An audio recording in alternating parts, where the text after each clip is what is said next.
CH11, बहुत जल्द मैं तुम्हें हासिल कर लूंगा। 11। हर्षवर्धन के ऑफिस से बाहर निकलने के बाद रौनक के साथ हुई उसके बाद काव्या का मूड काफी खराब हो गया था। वैसे तो काव्या ने उम्मीद भी नहीं किया था कि इंटरव्यू वाले दिन ही उसकी मुलाकात रौनक से हो जाएगी, पर आज रौनक से मिलने के बाद उसे ऐसे जवाब देने के बाद काव्या काफी अच्छा फील कर रही थी। अब अगर जो उसे इस ऑफिस में काम भी मिल जाता है और उसका सामना रौनक से हर रोज भी होता है तो काव्या को कोई फर्क नहीं पड़ता, क्योंकि अब वो रौनक को जवाब देना सीख गई थी। इंटरव्यू के बाद काव्या सुपरमार्केट चली जाती है। वहां से कुछ सब्जियां खरीदने के बाद काव्या दिव्या के उस अपार्टमेंट पर वापस जाती है जहां वो रहती थी। अभी दिव्या घर नहीं आई थी। ये देख काव्या बिना कोई देरी के किचन में चली जाती है रात का खाना बनाने के लिए। पिछले 5 दिन से वही दिव्या के हाथ के बनाए उन बेस्वाद नूडल्स को खाने के बाद काव्या का भी मूड अब नूडल से भर गया था। खाना बनाने में काव्या ने भी कोई मास्टर शेफ नहीं थी, पर वह दिव्या से तो अच्छा ही बना लेती थी। इसलिए इंटरव्यू से आने के बाद काव्या बिना कोई देरी किए खाना बनाने के काम में लग जाती है। हाँ ठीक है, मैं घर पर पहुंच गई। नहीं, मैं तुमसे बाद में बात करती हूँ, चलो बाय। काव्या अभी किचन में काम कर रही थी कि तभी उसे बाहर से दिव्या की आवाज़ सुनाई देती है, जो शायद से अभी अपने बॉयफ्रेंड से बात करने में लगी थी।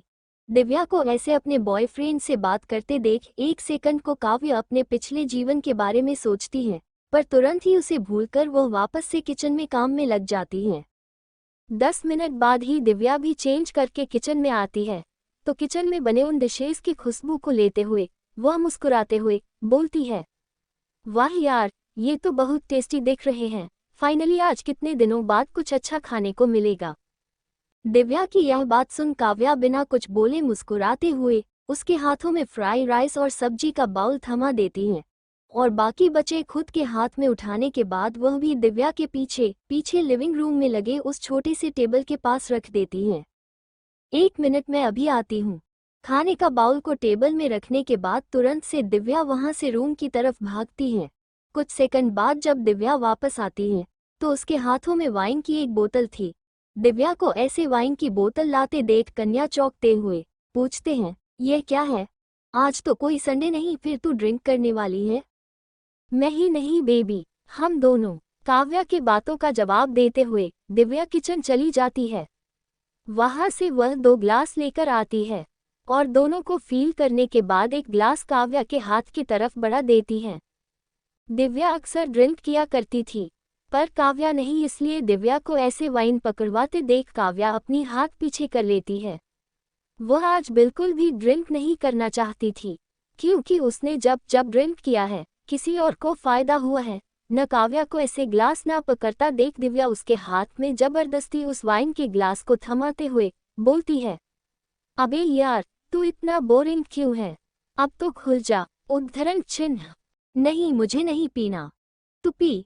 बिल्कुल नहीं, आज हम दोनों ड्रिंक करेंगे। ये सेलिब्रेशन ही तेरी जॉब की खुशी में है। दिव्या की यह बात सुन काव्या देखते हुए बोलती है, पर मुझे तो कोई जॉब मिला ही नहीं। उद्धरण चिन्ह। बेबी तो मिल जाएगा। तुझे लगता है जिस कंपनी के बॉस ने तेरे अप्रोजल को रिजेक्ट नहीं किया वहां के लोग तुझे जॉब के लिए मना करेंगे?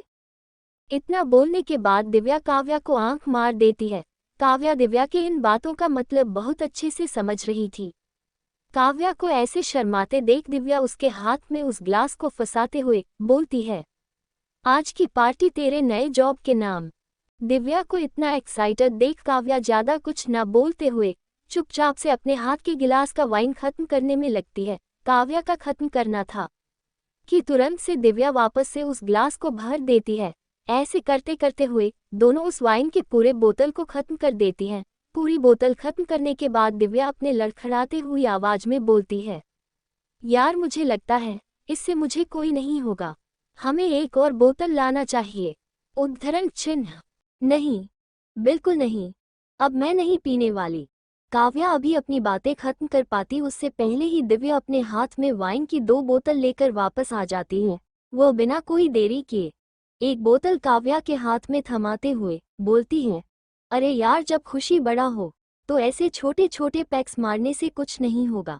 चल देखते हैं पहले कौन खत्म करता है? इतना बोलने के बाद दिव्या बिना कोई देरी किए उस बोतल को अपने मुंह में लगा पीने लगती है।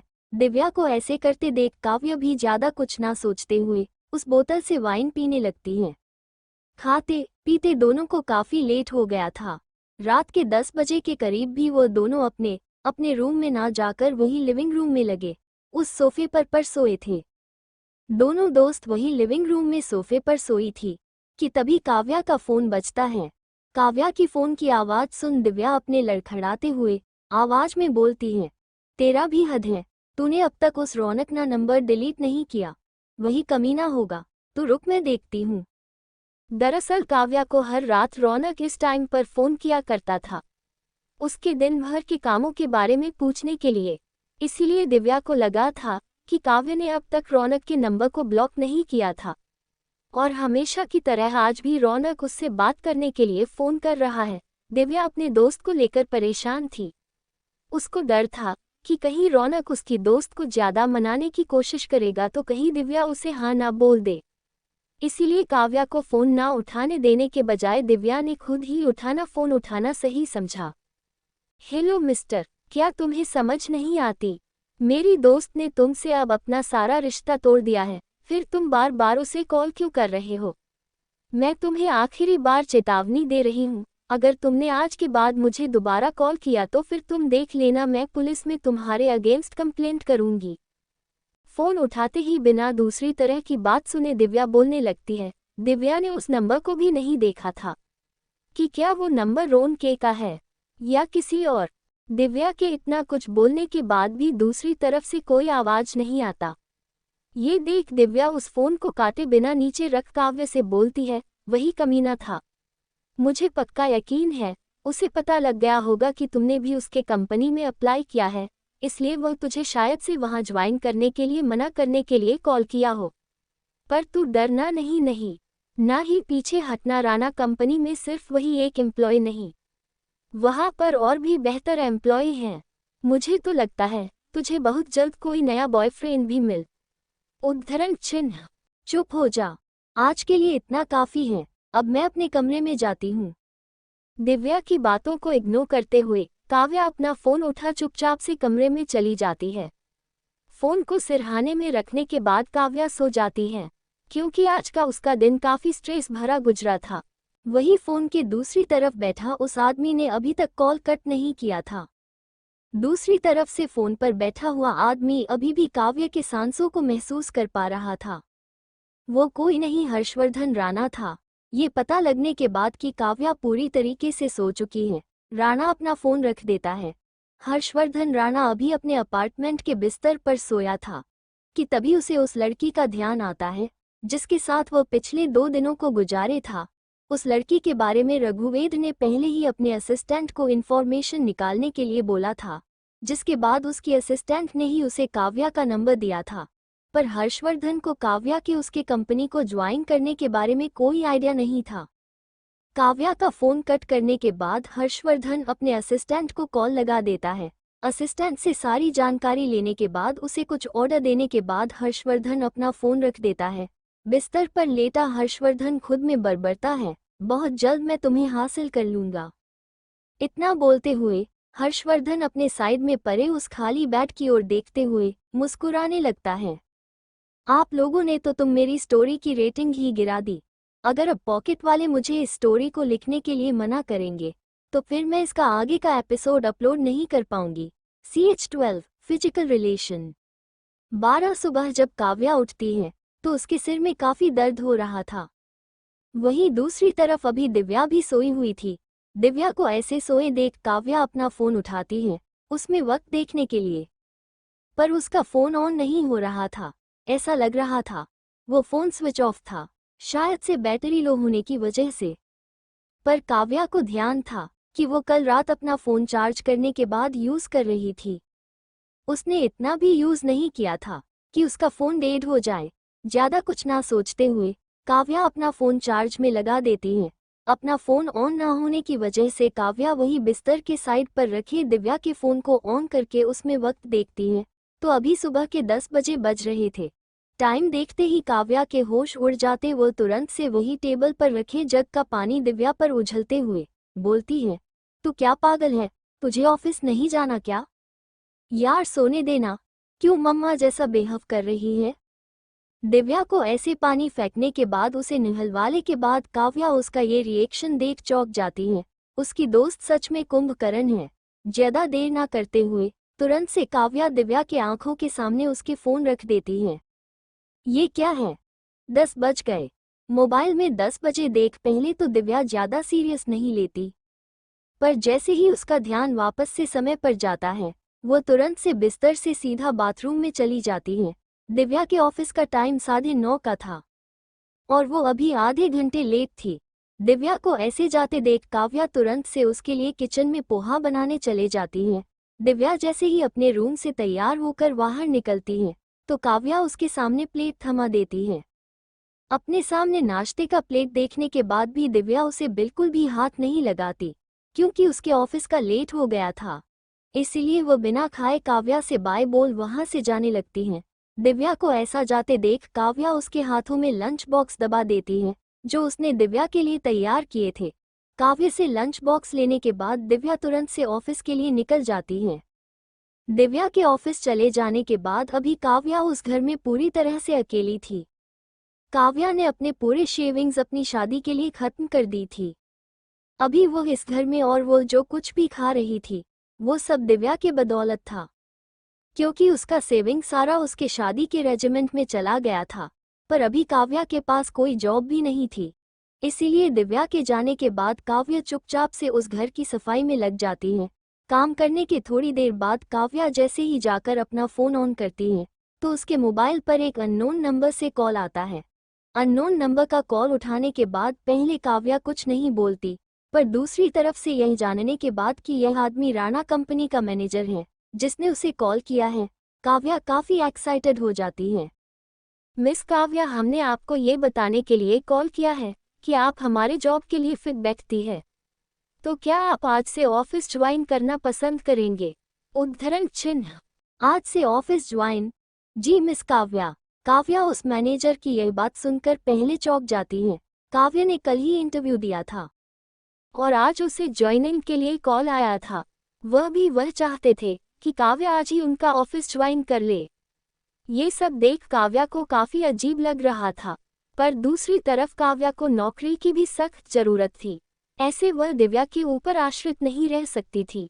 ऊपर से काव्या के डैडी की भी तबीयत खराब रहती है, उसे अपने गांव भी अपने माँ बाप के लिए पैसा भेजना पड़ता है। ये सब सोचते हुए काव्य तुरंत से हाँ बोल देती है। ओके सर, थैंक यू, मैं बस आधे घंटे में आती हूँ। मैनेजर से यहाँ बात बोलने के बाद थोड़ी ही देर में काव्या अपने नए ऑफिस के लिए निकलती है। काव्या काफ़ी एक्साइटेड और नर्वस थी। उसने उम्मीद नहीं किया था कि उसे इतना जल्दी इतना अच्छा जॉब मिल जाएगा। हालांकि काव्या टैलेंटेड थी। रिसेप्शनिस्ट से अपने बारे में बताने के बाद काव्या को वह रेस्पिनाइस्ट काव्या को मैनेजर के रूम के पास भेज देती है। अभी काव्या जिसकी रूम में गई थी वो कोई मैनेजर नहीं था, वो हर्षवर्धन का असिस्टेंट था। काव्या जैसे उस रूम में जाती है, हर्षवर्धन का असिस्टेंट उसके सामने एक कॉन्ट्रैक्ट बढ़ा देता है। काव्या ने इससे पहले ऑफिस में कॉन्ट्रैक्ट साइन किया था, इसलिए उसे इस कॉन्ट्रैक्ट में कुछ अजीब नहीं लगता।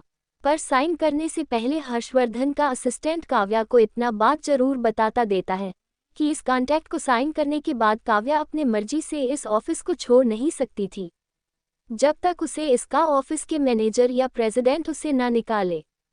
काव्य को इस बात से कोई एतराज नहीं था, इसलिए कुछ ज़्यादा ना सोचते हुए वह उस कॉन्ट्रैक्ट पर साइन कर देती है। कॉन्ट्रैक्ट साइन होने के बाद रविंद्र का असिस्टेंट काव्या को एक रूम में जाने का इशारा करता है। काव्य को लगता है यह उसके ऑफिस के हेड का डिपार्टमेंट होगा। वैसे भी उसे इतना अंदाजा था कि हर्षवर्धन के बहुत सारे कंपनीज हैं, तो वो इसमें ही नहीं होगा। इसीलिए ज़्यादा कुछ ना सोचते हुए काव्या उस केबिन के डोर पर नॉक करती है तो अंदर से कमिंग की आवाज़ आती है। आवाज़ सुनने के बाद काव्या केबिन के अंदर जाती है तो अभी उस केबिन में बैठा हुआ वो आदमी अपना कुर्सी दूसरी तरफ घुमाए हुए था। काव्या उस आदमी का चेहरा देखने की कोशिश करती है, पर उसे कुछ नहीं दिखता कि तभी अचानक से वो आदमी उस कुर्सी को पलटता है तो काव्या के सामने बैठा वह आदमी और कोई नहीं हर्षवर्धन था। हर्षवर्धन को ऐसे अपने सामने देख काव्या के हार्ट बीट बढ़ने लगता है। वो काफी ज्यादा घबरा जाती है। काव्या को इतना पता था कि उसने हर्षवर्धन के ऑफिस में काम करना स्वीकारा था, पर इतना जल्दी हर्षवर्धन से उसका आमना सामना हो जाएगा, ये काव्या ने कभी नहीं सोचा था।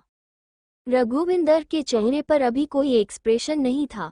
उसका ऑरा हमेशा की तरह अभी भी सख्त दिख रहा था। हर्षवर्धन को ऐसे अपने सामने देख काव्या की बोलती बंद हो गई थी। वह कुछ भी नहीं बोल पा रही थी।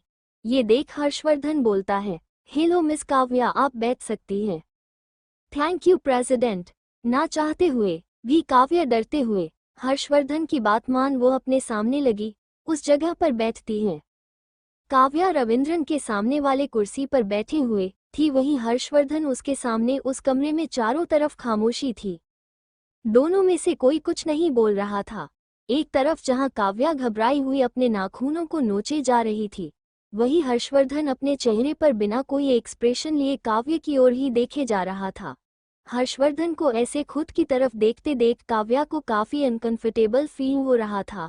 इसलिए काव्या ही उस रूम की सन्नाटा को तोड़ते हुए बोलती है, प्रेसिडेंट सर, आपने मुझे यहाँ क्यों बुलाया?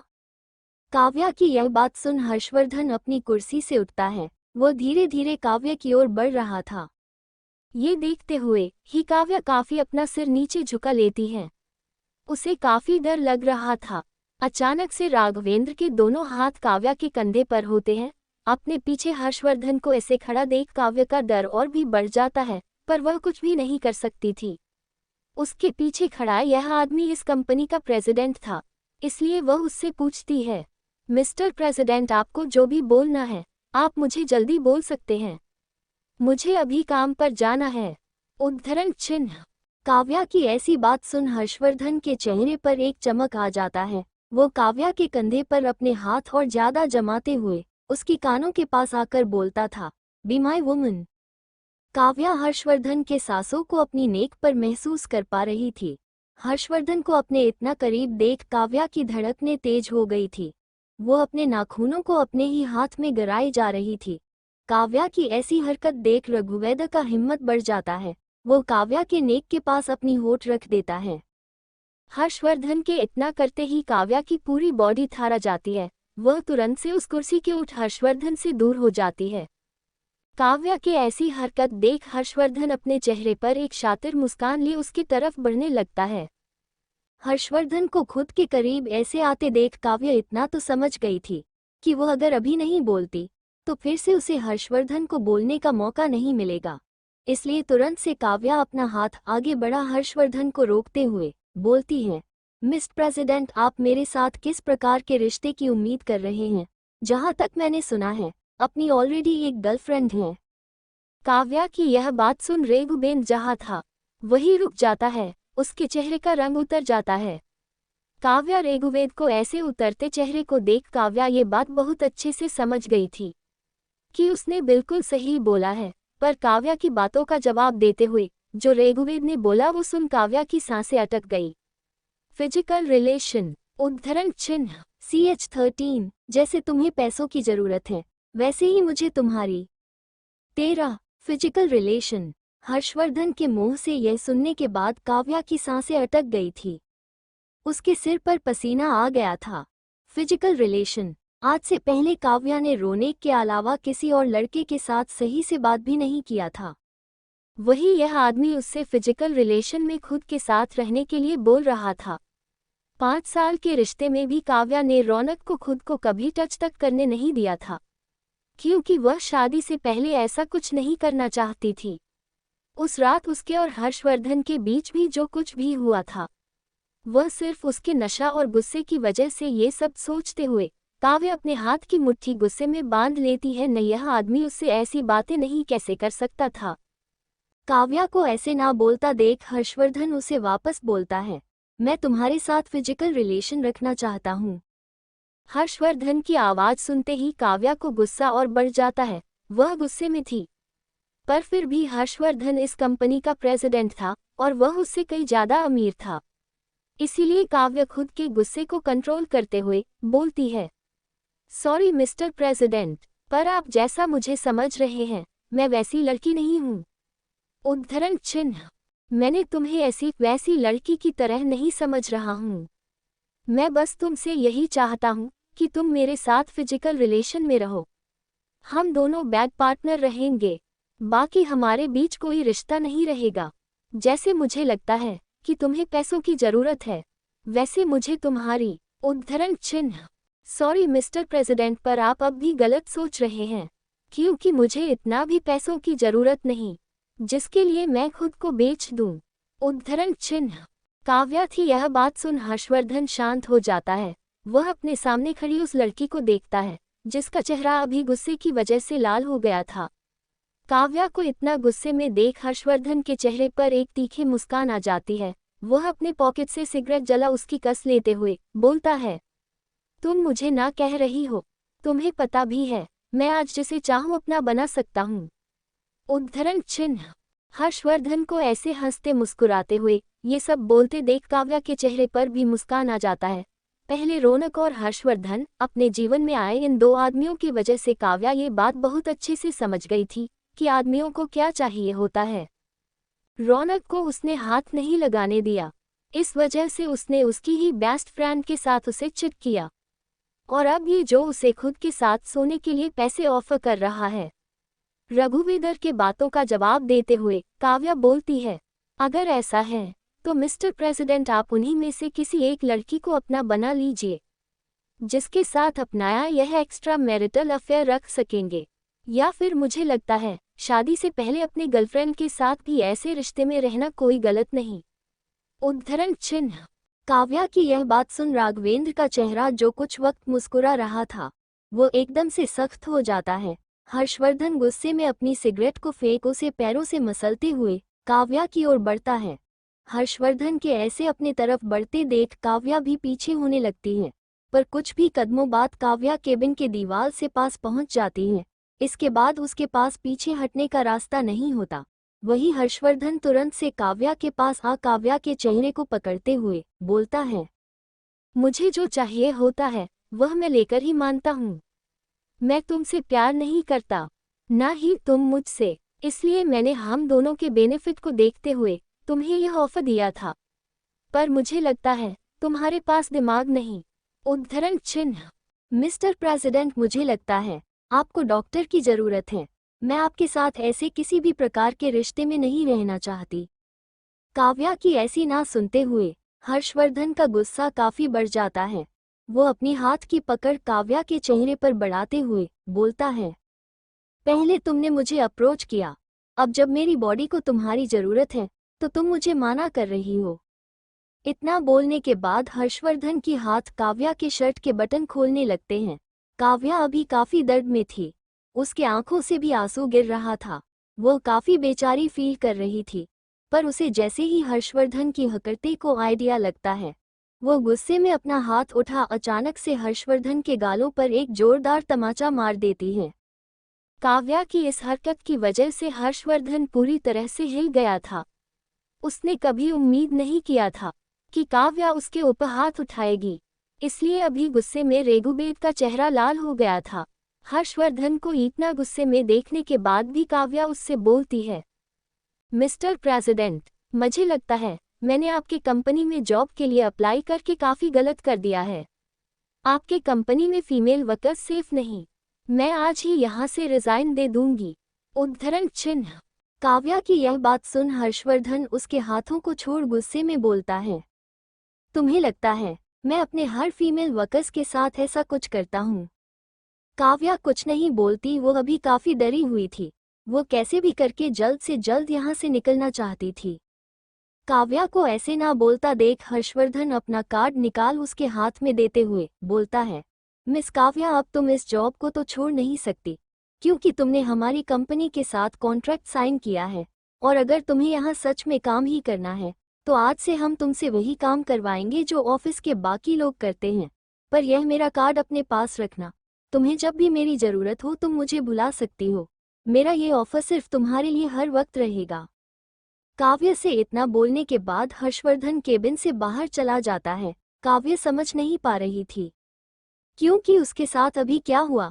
काव्या केबिन में देखती है तो उस टेबल पर लिखा था ब्रांच मैनेजर। यह सोचते हुए कि वह अभी ब्रांच मैनेजर के केबिन में थी, तुरंत से काव्य उस केबिन से बाहर निकलती है। काव्य के चेहरा काफी खराब हो गया था, उसके चेहरे पर काजल के काले धब्बे हो गए थे। इसीलिए सबसे पहले काव्या वॉशरूम जाकर खुद के चेहरे को साफ करती है। काव्या अपना चेहरा साफ कर जैसे वॉशरूम से बाहर निकलती है, उसके सामने एक लड़की खड़ी रहती है। काव्या को देखते ही वो लड़की बोलती है, तो तुम होम डिजाइनिंग डिपार्टमेंट की नहीं एम्प्लॉय है ना? उस लड़की की यह बात सुन काव्या अपना सिर्फ हाँ में हिला देती है। काव्या के इस रिएक्शन को देखते हुए वो लड़की तुरंत से अपना हाथ आगे बढ़ाते हुए बोलती है, हाय मेरा नाम सिमरन है, मैं भी डिजाइनिंग डिपार्टमेंट में ही काम करती हूँ, तुम्हें अभी मेरे साथ चलना होगा। उद्धरण चिन्ह। ये जानने के बाद कि वो लड़की भी डिजाइनिंग डिपार्टमेंट में ही काम करती है, काव्या उसके साथ चली जाती है। डिजाइनिंग डिपार्टमेंट की तरफ जाते हुई है वो लड़की काव्य से बताती है कि उसे कुछ पेंडिंग काम करने होंगे जो कि अभी अभी मैनेजर ने उसे करने के लिए बोला है। काव्या उस लड़की की बात पर कोई जवाब नहीं देती। उसके दिमाग में अभी भी कुछ देर पहले उसके और हर्षवर्धन के बीच हुई वो बहस घूम रहा था। काव्या यह नहीं सोच पा रही थी कि उसका यहाँ अब काम करना उसके लिए सही है कि नहीं। डिजाइनिंग डिपार्टमेंट में काव्या को साथ ले जाकर वह लड़की काव्या को एक डेस्क के सामने ले जाकर उसे वहां बैठने का इशारा करते हुए बोलती है, ये सारे पेंडिंग वर्क्स हैं जो तुम्हें आज ही खत्म करने हैं। मैनेजर ने मुझे बोला था तुम्हें बताने के लिए, बाकी अगर तुम्हें कुछ भी मदद चाहिए तो तुम मुझसे बता सकती हो, मैं तुम्हारे बगल वाले डेस्क पर ही हूँ। सिमरन की बातें सुन काव्या उस डेस्क की ओर देखती है तो उस पर अभी फाइलों का एक ढेर पड़ा हुआ था।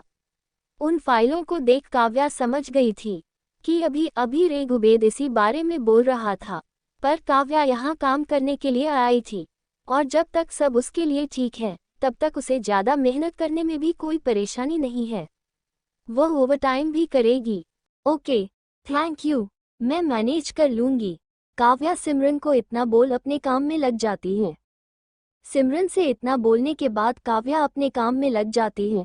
वो किसी को भी मौका नहीं देना चाहती थी उसके ऊपर उंगली उठाने की। उस दिन काव्या को ओवर टाइप करना पड़ा था और रात के करीब 8 बजे तक काम करने के बाद काव्या दिव्या के अपार्टमेंट वापस लौटती हैं। काव्या ने इस बारे में दिव्या को कुछ भी नहीं बताया। वो नहीं चाहती थी कि उसकी दोस्त उसके बारे में सोचकर परेशान हो। उस दिन के बाद लगता काव्या को हर रोज ऑफिस में ओवरटाइम करना पड़ता था, पर इससे काव्या बिल्कुल भी परेशान नहीं होती थी। काव्या को काम करने से प्रॉब्लम नहीं था। ऑफिस से आने के बाद अभी काव्या लिविंग रूम में बैठे हुए दिव्या का इंतजार कर रही थी, क्योंकि अभी रात के 10 बज रहे थे और अब तक दिव्या घर नहीं आई थी। काव्या दिव्या के बारे में सोचते हुए काफी परेशान थी कि तभी दिव्या भी आती है। दिव्या अभी काफी नशे में थी। उसको ऐसे देख काव्या घर के खिड़की से देखती है तो अभी दिव्या जिस कार में आई थी उसमें अभी कुछ और लड़के लड़कियां थे। वो लोग काफी ड्रिंक किए हुए थे। दिव्या की ऐसी हालत देख काव्या उसको डांटते हुए बोलती है, ये सब क्या है, तू कब से ऐसे बाहर ड्रिंक करने लगी? उद्धरण चिन्ह। सॉरी बेबी, वह आज नकुल का बर्थडे था तो बस इसलिए वो आज थोड़ा मैंने ड्रिंक कर लिया, बाकी तू देख सकती है अभी भी मैं अपने पैरों पर चल सकती हूँ। उद्धरण चिन्ह। काव्य से इतना बोल दिया उसे चलकर दिखाने लगती हैं। दिव्या के पैर लड़खड़ा रहे थे। ये देखकर काव्या उससे और ज्यादा कुछ ना पूछते हुए उसके कमरे तक ले जाती है। दिव्या को बेड पर सुलाने के बाद का काव्या अपने रूम में जाती है तो देखती है उसका फोन बज रहा था। ये फोन काव्य के घर से आया था। काव्य फोन उठाती है तो दूसरी तरह से अपनी माँ की बात सुन काव्य की आंखों में आंसू आ जाता है। अपनी माँ की पूरी बात सुन काव्या का चेहरा सफेद पड़ जाता है, उसके आंखों से आंसू बहने लगता है। फिर भी काव्या अपनी माँ को समझाते हुए बोलती है, मॉम आप चिंता मत करो, मैं कुछ इंतजाम करती हूँ। CH14 काव्या पहुंची हर्षवर्धन के पास मदद के लिए। 14 फोन के दूसरी तरफ से अपनी माँ की बात सुनने के बाद काव्या के हाथ पैर कांपने लगते हैं, उसके आंखों से आंसू बहने लगता है, पर फिर भी वह अपनी मॉम को संभालने की कोशिश करते हुए बोलती है, आप चिंता मत करो, मैं कुछ इंतजाम करती हूँ। अपने मॉम की फ़ोन कट हो जाने के बाद अभी काव्या अपने बिस्तर पर ना बैठकर फर्श पर बैठे हुए रो रही थी। काव्या की स्थिति अभी देखने में काफ़ी बदतर लग रहा था। दरअसल अभी काव्या की मॉम ने फ़ोन किया था। काव्या ने ही शुरू से ही अपने परिवार का भार उठाने के लिए जॉब करना स्टार्ट कर दिया था। वही उसकी फैमिली गांव में रहती थी। काव्या के डैड जिनको बहुत पहले से ही इसी खुशी में रौनक से शादी की वजह से काव्या ने अपनी सारी सेविंग खत्म कर दी थी। और अब जाकर उसकी मॉम का कॉल आया था, जो उसे ये बता रही थी कि उसके और रौनक के शादी टूटने की खबर से उसके डैड को फिर से हार्ट अटैक आया था, जिसके बाद डॉक्टर ने उनके हार्ट को सर्जरी करने को बोला है। अगर जल्द से जल्द उनकी सर्जरी नहीं की जाती तो शायद से वो दोबारा घर को वापस नहीं जाएंगे। अपनी माँ की यह बात करने के बाद काव्या अभी परेशान हुए बैठी थी। उसके आंखों में आंसू मारा था और उसका दिमाग ये सोचने में लगा था कि वो 20-25 लाख रुपए का जुगाड़ आखिर कहाँ से करेगी। दिव्या जब सुबह उठती है तो वो काव्या के रूम में जाती है, क्योंकि कल वो ज्यादा ड्रिंक करके आई थी। इसीलिए दिव्या अभी काव्य से इस बारे में बात करना चाहती थी। दिव्या जानती थी कि काव्या उसको लेकर परेशान होगी। दिव्या जैसे ही काव्या के रूम में पहुंचती है तो काव्या के रूम का माहौल देखकर चौंक जाती है। अभी काव्या फर्श पर सोई हुई थी। ये देख तुरंत से दिव्या जाकर उसे उठाती है तो अभी काव्या का पूरा शरीर ठंडा पड़ा था। काव्या की ऐसी हालत देख तुरंत से दिव्या उसको आंखों की पानी मार उसे उठाती है। काव्या जो कि कल रात अपने डैड के इलाज के लिए पैसों के बारे में सोचते सोचते वही फर्श पर ही सो गई थी। वो अचानक से उठती है तो उसकी नज़र दिव्या पर जाती है। दिव्या को ऐसे अपने सामने देख बिना कोई देरी किए काव्या तुरंत से उसे गले लगा रोने लगती है।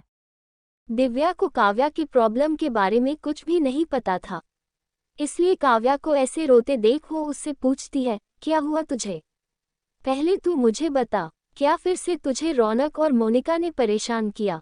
दिव्या के कितना बोलने पर भी काव्या कुछ नहीं बोल रही थी। ये देख दिव्या वापस से पूछती है, क्या तू सच में मुझसे कुछ नहीं बताना चाहती? ऐसे रोकर कोई फायदा नहीं, तू पहले मुझे बता, हो सकता है मैं तेरी मदद कर दूं। दिव्या की यह बात सुन काव्या उससे अपनी सारी प्रॉब्लम्स बता देती है। काव्या की बात सुन दिव्या की भी आंखें नम हो जाती है। काव्या जानती थी कि उसके दोस्त के परिवार में उसको प्यार करने वाले सिर्फ उसके डैड ही थे, वरना तो उसकी मॉम को अपने बेटे से ही फुर्सत नहीं था। काव्या की बातें सुन कुछ सेकंड सोचने के बाद है अचानक से दिव्या अपना फ़ोन उठा उससे अपने बैंक में रखे 1.5 लाख रुपया काव्या के बैंक में ट्रांसफ़र कर देती है, बिना ज़्यादा कोई सोचे। दिव्या के बैंक में उसकी सेविंग इस साल की मात्र 1.5 लाख रुपया है। ये बात काव्या भी जानती थी। दिव्या के ऐसे करने से काव्या के आंखों का आंसू और ज़्यादा तेजी से गिरने लगता है। उसने सच में एक बहुत अच्छे और सच्चे दोस्त बनाई थी, जो इस मुश्किल भरी स्थिति में उसके साथ ही थी। पर दिव्या के इस पैसे के बाद भी काव्य को अभी भी 20 लाख रुपए से ज़्यादा की ज़रूरत थी। उसके डैड के सजनी के लिए अभी भी उसे बहुत ज़्यादा पैसों की ज़रूरत थी। तू चिंता मत कर, सब ठीक होगा, मुझे लगता है हम दोनों मिलकर सब मैनेज कर लेंगे, पर तेरे ऐसे रोने से कुछ नहीं होने वाला।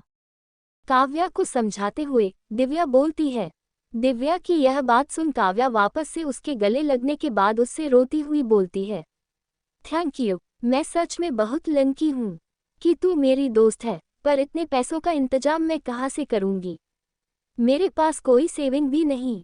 उद्धरण चिन्ह। तू चिंता मत कर, मैं अपने बॉयफ्रेंड से बात करती हूँ। इतना पैसा उसके लिए भी पॉसिबल नहीं होगा, पर फिर भी अभी हमारे पास सबसे हेल्प मांगने के अलावा और कोई चारा नहीं। उद्धरण चिन्ह। दिव्या अभी काव्या को समझा ही रही थी कि तभी काव्या का फ़ोन दोबारा से बजता है। ये फ़ोन उसकी मॉम का था, जो उससे ये बताने के लिए कॉल की हुई थी कि उसके डेड की कंडीशन काफ़ी बदतर होते जा रही है। अगर जल्द से जल्द उनका सर्जरी नहीं कराया जाता तो शायद से कल से वो उनके साथ भी ना हो। अपनी माँ की ऐसी बात सुन काव्या जो कुछ वक्त पहले दिव्या की बातें सुन थोड़ा हिम्मत जुटाकर पैसे जोड़ने के बारे में सोचने लगी थी, वो वापस से रोने लगती है। वो अपने डैड को ऐसे मरते हुए नहीं देख सकती थी, पर उसके पास अभी कोई आइडिया नहीं था। उसे समझ नहीं आ रहा था वो क्या करे। अपने दोस्तों से भी थोड़ा थोड़ा पैसा इकट्ठा करने के बाद इतना जल्दी इतना पैसा का इंतजाम वो नहीं कर सकती थी। अभी काव्या अपनी मॉम से बात करने के बाद वही लिविंग रूम में बैठे हुए रो रही थी। काव्या के बगल में अभी दिव्या भी थी। दिव्या ने भी अपने बॉयफ्रेंड से बात किया था, पर इस वक्त उसके बॉयफ्रेंड ने सीधा से अपना पल्ला झाड़ लिया, ये कहकर कि उसे अभी उन दोनों की शादी के लिए अभी पैसे इकट्ठे करने में लगा है, उसे उसकी दोस्त की मदद नहीं करनी। अपने बॉयफ्रेंड की यह बात सुन काव्या अभी उससे लड़कर आई थी। काव्या की ऐसी हालत देख दिव्या को समझ नहीं आ रहा था कि वो उसे कैसे संभाले। तभी दिव्या को हर्षवर्धन का ध्यान आता है।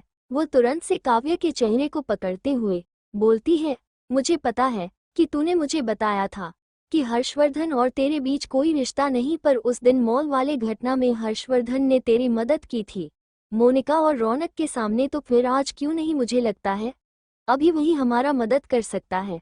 वैसे भी तुम नहीं जानती, वो इस शहर के सबसे ज्यादा अमीर में से एक है, उसके लिए इतना पैसा आम बात होगा। दिव्या की बात सुन काव्या की हार्ट बीट बढ़ने लगती है। अब तक उसके और हर्षवर्धन में जो कुछ भी हुआ था वो काफी कॉम्प्लिकेटेड था। लास्ट टाइम हर्षवर्धन और उसकी हुए बहस में उसने हर्षवर्धन को साफ साफ खुद से दूर रहने के लिए बोल दिया था, जिसके बाद हर्षवर्धन उससे ऑफिस में भी दोबारा नहीं मिला। वो कभी उस ऑफिस में आया ही नहीं। आज अगर अचानक से वो उसके पास पैसे के लिए हाथ फैलाती है तो वो उसके बारे में क्या सोचेगा? वैसे भी लास्ट टाइम काव्या ने उसे थप्पड़ मारा था, तो शायद से वह काव्या को अपने पास भी नहीं आने दे। पर अभी उसे हर्षवर्धन की जरूरत थी, इसलिए काव्या हर्षवर्धन से मिलने का सोचती है। काव्या तुरंत से तैयार होकर अपने घर से निकलती है। उसने दिव्या को इस बारे में कुछ भी नहीं बताया था। वह दिव्या से यह बोलकर निकली थी कि वह अपने ऑफिस के कुछ कलीग से इसमें मदद मांगेगी। कहीं ना कहीं ये कहना गलत नहीं होगा कि काव्या अभी खुद को बेचने जा रही थी, क्योंकि उसका कपड़ा हमेशा से आज कहीं ज्यादा बोल्ड था। उसने अपने चेहरे पर भी मेकअप किया हुआ था, जो वह यूजुअली नहीं करती थी। ऐसा लग रहा था जैसे आज वह रघुविंदर को अट्रैक्ट करने का सोचकर अपने घर से निकली थी। काव्या आज अपने ऑफिस से छुट्टी ले सीधा हर्षवर्धन के हेड ऑफिस चली जाती है। वह डायरेक्ट जाकर हर्षवर्धन के केबिन में उसे नहीं मिल सकती थी, इसीलिए काव्या ने पार्किंग में उसकी गाड़ी के सामने ही रुक हर्षवर्धन के आने का इंतजार किया। बहुत देर तक काव्या हर्षवर्धन का इंतजार करती रही। इंतजार करते करते अभी ऑफिस की छुट्टी का वक्त हो गया था। वही काव्या को ऐसे पार्किंग में खड़ी देख ऑफिस से निकल रहे कितने ही लोगों ने उसे लिफ्ट देने की बात पूछी, क्योंकि काव्या अभी काफी खूबसूरत लग रही थी। पर काव्या उन लोगों के साथ ना जाकर हर्षवर्धन का आने का इंतजार करती रहती है, क्योंकि उसे अभी उसकी जरूरत थी। बहुत देर तक हर्षवर्धन का इंतजार करते करते काव्या के पैरों में अब दर्द भी होने लगा था। वही पार्किंग से धीरे धीरे करके सभी गाड़ियां चली गई थी। काव्या खुद को ये सोचने से नहीं रोक पा रही थी कि क्या वह सच में अभी हर्षवर्धन की कार के पास ही खड़ी थी, या फिर वह किसी और गाड़ी से आया था और उसके आने से पहले ही यहाँ से निकल गया। अभी काव्या ये सब सोचते में ही लगी थी कि तभी उसे दूर से हर्षवर्धन एक झलक दिखाई देती है। हर्षवर्धन को ऐसे सामने से आते देख तुरंत से काव्या छिप जाती है। हमेशा की तरह अभी भी हर्षवर्धन के चेहरे पर कोई भाव नहीं था। उसका ऑरा हमेशा से सख्त था और अभी भी उसने हमेशा की तरह ही ब्लैक कोट पैंट पहने हुए था। काव्या वही पार्किंग के दीवार के पीछे छिपी थी कि तभी हर्षवर्धन आके अपनी कार की साइड खिड़की खोलता है, पर तभी उसे मिरर में काव्या की परछाई दिखती है। तुरंत से वह पीछे मुड़कर देखता है तो अभी काव्या उसके सामने वाले दीवार के सहारे खड़ी थी। काव्या को ऐसे देख हर्षवर्धन चौंक जाता है। फिर वह बिना कोई देरी किए उसके पास पहुंचता है। काव्या के सामने जा उसे ऊपर से नीचे तक देखने के बाद अचानक से हर्षवर्धन के चेहरे पर एक छोटी सी मुस्कान आ जाती है। वह मुस्कुराते हुए पूछता है, तुम यहाँ? क्या ये सच में कोई सपना नहीं? उद्धरण चिन्ह। कितने दिन बीत गए थे जब लास्ट टाइम हुए उन बस के पास काव्या ने हर्षवर्धन को थप्पड़ मारा था। उसके बाद हर्षवर्धन उसके सामने कभी आया ही नहीं और आज अचानक से काव्या उसके सामने थी। उसे ऐसे देख रघुवीर थोड़ा चौंक गया था। वो मैं तुमसे मिलने आई थी। उद्धरण चिन्ह। मुझसे मिलने? क्या सच में? मैं कुछ गलत नहीं सुन रहा? जहाँ तक मुझे याद है लास्ट टाइम तुमने मुझे कहा था कि तुम मुझे देखना तक पसंद नहीं करती और आज अचानक से तुम मेरे सामने ऐसे आ गई। क्या तुम मुझे इसके मीटिंग के पीछे का वजह एक्सप्लेन कर सकती हो? उद्धरण चिन्ह। काव्या पहले से ही जानती थी कि हर्षवर्धन उसे ऐसे अपने सामने देख जरूर चौंकेगा। वो इतनी आसानी से उसके झूठ को एक्सेप्ट नहीं करने वाला। पर फिर भी काव्या को अभी उसकी जरूरत थी, इसलिए वह बोलती है, मैं आजकल काफी अकेला फील कर रही हूँ। मुझे किसी ऐसे खास की जरूर है जो मुझे कंफर्ट करे, इसलिए मैं यहाँ हूँ। क्या इतना काफी नहीं? काव्या का इतना बोलना था कि हर्षवर्धन का चेहरा और सख्त हो जाता है। वह काव्या को घूरते हुए अपने आंखों से ही उसके यहाँ आने के पीछे की वजह जान लेना चाहता था। ये देख काव्या काफी घबरा जाती है। वो ऐसे अचानक उससे इतना पैसा नहीं मांग सकती थी। उससे पहले उसे उसको अपने तरफ करना ही होगा। इसलिए अचानक से काव्या हर्षवर्धन के गले में अपनी हाथ फंसा देती है। वो शायद से उसे अभी किस करने ही वाली थी। ये देख अचानक से हर्षवर्धन उसे खुद से दूर करते हुए पूछता है, ये तुम क्या करने की कोशिश कर रही हो? क्या तुम सीधा से अपने पॉइंट पर नहीं आ सकती? काव्या हर्षवर्धन के आंखों में खुद के लिए नफरत और गुस्सा साफ साफ देख सकती थी। वो अभी काव्य से काफी डिसअपॉइंटेड लग रहा था। हर्षवर्धन को ऐसे गुस्सा में देख काव्या को लगता है कि अब वह शायद से इस आदमी को अपनी हेल्प करने के लिए नहीं मना सकती, इसीलिए वह एक आखिरी कोशिश करते हुए बोलती है, मैं तो बस यहाँ तुम्हारे साथ कुछ वक्त बिताने आई थी, पर लगता है तुम्हारे अंदर अब वो बात नहीं रहा। आई थिंक मुझे कोई और ढूंढ लेना चाहिए। उद्धरण चिन्ह। अभी शाम तक मैं एक और एपिसोड अपलोड करने की कोशिश करूंगा। सॉरी, पर बहुत लोग मेरी इस स्टोरी को पढ़कर डिसअपॉइंट हो, क्योंकि मेरी इस स्टोरी की फीमेल लीड इतना स्ट्रांग नहीं होने वाली। पर यह बात है कि वो जब भी किसी और के सामने आएगी तो पूरी मजबूती के साथ लड़ेगी। वह दूसरों को करारा जवाब देगी, पर हर्षवर्धन से सामने नहीं। इसीलिए जो भी यह एक्सपेक्ट कर रहे हो कि मेरी इस स्टोरी की फीमेल लीड हर्षवर्धन के सामने डटकर सामना, तो मैं उन्हें पहले ही यह बात क्लियर कर देना चाहता हूं कि आप शायद से गलत स्टोरी पढ़ रहे हो। वैसे मैं एक बात जरूर बताऊंगा, हर्षवर्धन कभी भी काव्या की इंसल्ट नहीं करेगा। ये बात और है कि वो अभी एक खड़ूस बिजनेसमैन है, तो वो हर चीज को बिजनेस से ही जोड़ता है। पर धीरे धीरे उसके अंदर भी चंगे जाएंगे, पर इतना जल्दी इतना कुछ अच्छा होने की मैं उम्मीद नहीं दे रहा। वैसे भी उसने पहले ही क्लियर कर दिया था कि उसे क्या चाहिए। मुझे आशा है आप लोगों को अब समझ आ गया होगा।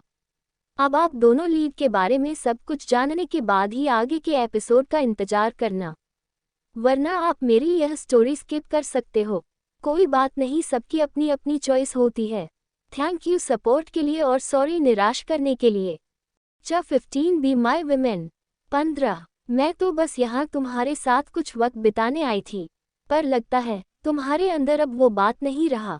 ठीक है, मुझे कोई और ढूंढ लेना चाहिए। उद्धरण चिन्ह। आपका प्लान सक्सेसफुल ना होता देख अचानक से काव्या इतना बोलते हुए वहां से जाने लगती है कि तभी अचानक से हर्षवर्धन उसके हाथों को पकड़ तुरंत से अपने करीब खींचते हुए गुस्से में बोलता है, लगता है तुम लास्ट टाइम मुझसे सेटिस्फाई नहीं हुई थी। मुझे और मेहनत की जरूरत है, मैंने सच में तुम्हें कम आंका है। उद्धरण चिन्ह। हर्षवर्धन काव्या को पकड़े हुए उसे दीवार से सटा देता है। उसके ऐसा करने की वजह से काव्या को काफी दर्द हो रहा था, इसलिए वो हर्षवर्धन को खुद से दूर करने की कोशिश करते हुए बोलती है, मुझे लगता है मैं किसी गलत आदमी के पास आ गई हूँ, मुझे जाना चाहिए। हर्षवर्धन को खुद से दूर करने की कोशिश करते हुए काव्या बोलती है, पर हर्षवर्धन अब उसे खुद से दूर करने के चक्कर में बिल्कुल नहीं था। उल्टा वो उसे अपने और करीब खींचते हुए बोलता है, अब जब तुम मुझे इतना हंगरी दिख रही हो तो मैं तुम्हें ऐसे कैसे खुद से दूर जाने दे सकता हूँ। इतना बोलते हुए बिना कोई देरी किए हर्षवर्धन तुरंत से काव्या को उठाकर अपने कार में डाल लेता है। काव्या को ऐसे उसके साथ उस कार के अंदर बैठने से अपना प्लान सक्सेसफुल लग रहा था, इसलिए वो उस कार से बाहर निकलने का कोई विरोध नहीं करती। तुरंत से हर्षवर्धन अपनी कार को स्टार्ट कर वहां से निकल जाता है।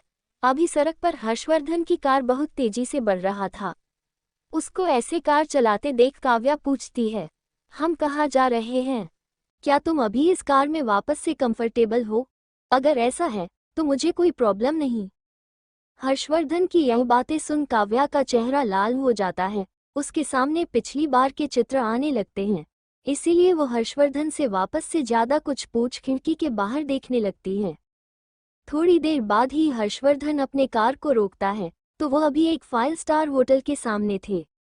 उस होटल के अंदर काव्या की जाने की औलाद नहीं थी।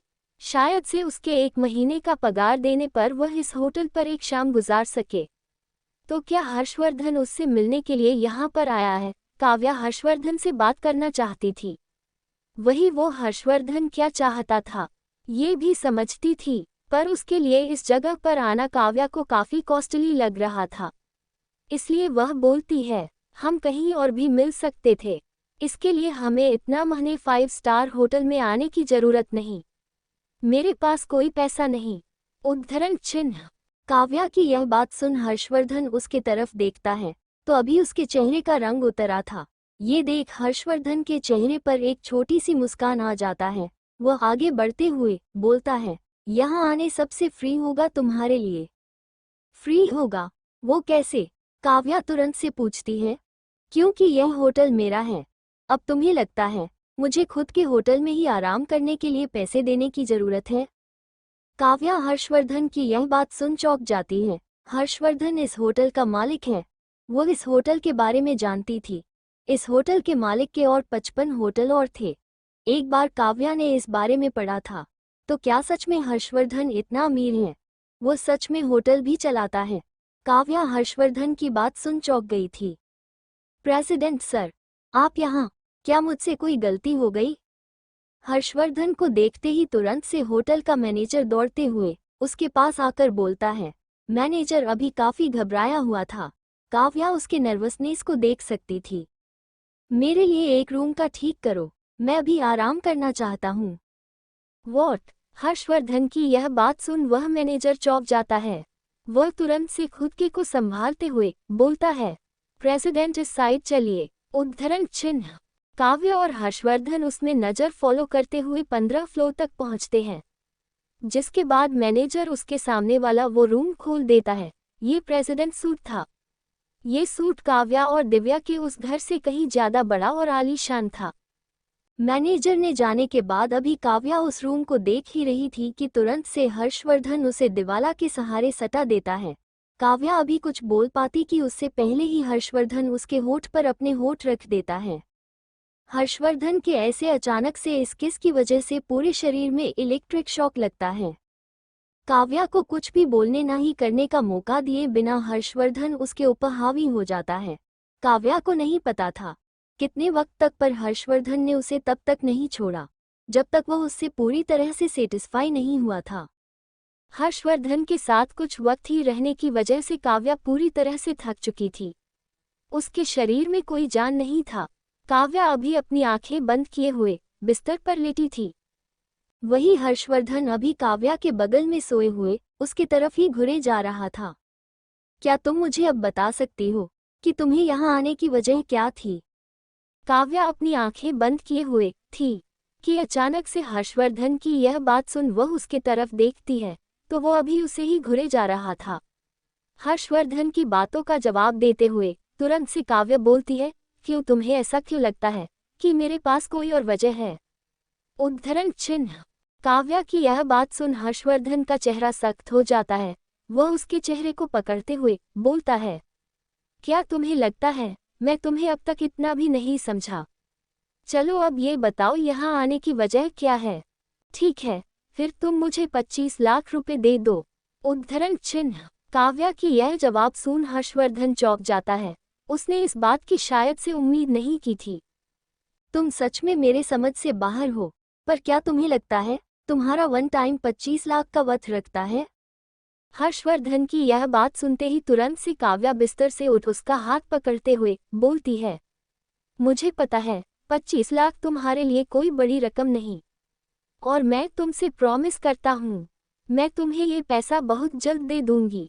मुझे पता है तुम मेरे बारे में क्या सोच रहे होगे, पर यकीन मानो अगर मुझे इसकी जरूरत नहीं होती तो मैं कभी तुम्हारे पास नहीं आती। उद्धरण चिन्ह। इतना बोलते हुए अचानक से काव्या के आंखों में आंसू आ जाता है। वह जानती थी अभी उसके खुद को बेचकर यह सौदा किया है, पर वह अपने डैड के लिए कुछ भी कर सकती थी। अगर वो सही तरह से कमाकर उनकी मदद नहीं कर सकी तो ऐसे ही सही। वही काव्या की बात सुन रहा हर्षवर्धन जैसे ही उसके आंखों में आंसू देखता है, उसकी भावें तन जाती है। वह तुरंत से अपने साइड में रखे कोट में से एक चेक साइन करता है। साइन करने के बाद हर्षवर्धन वह चेक काव्या की तरफ बढ़ाता है। काव्या उस चेक को देख तुरंत से खुश हो जाती है। लगता था आज हर्षवर्धन को अप्रोच करना उसका सही साबित हुआ, पर वह अभी उस चेक को हर्षवर्धन से ले पाती उससे पहले की ही। हर्षवर्धन वो चेक वापस से अपने हाथ में बांध लेता है। काव्या को हर्षवर्धन की ऐसी हरकत को देख काफी गुस्सा आता है।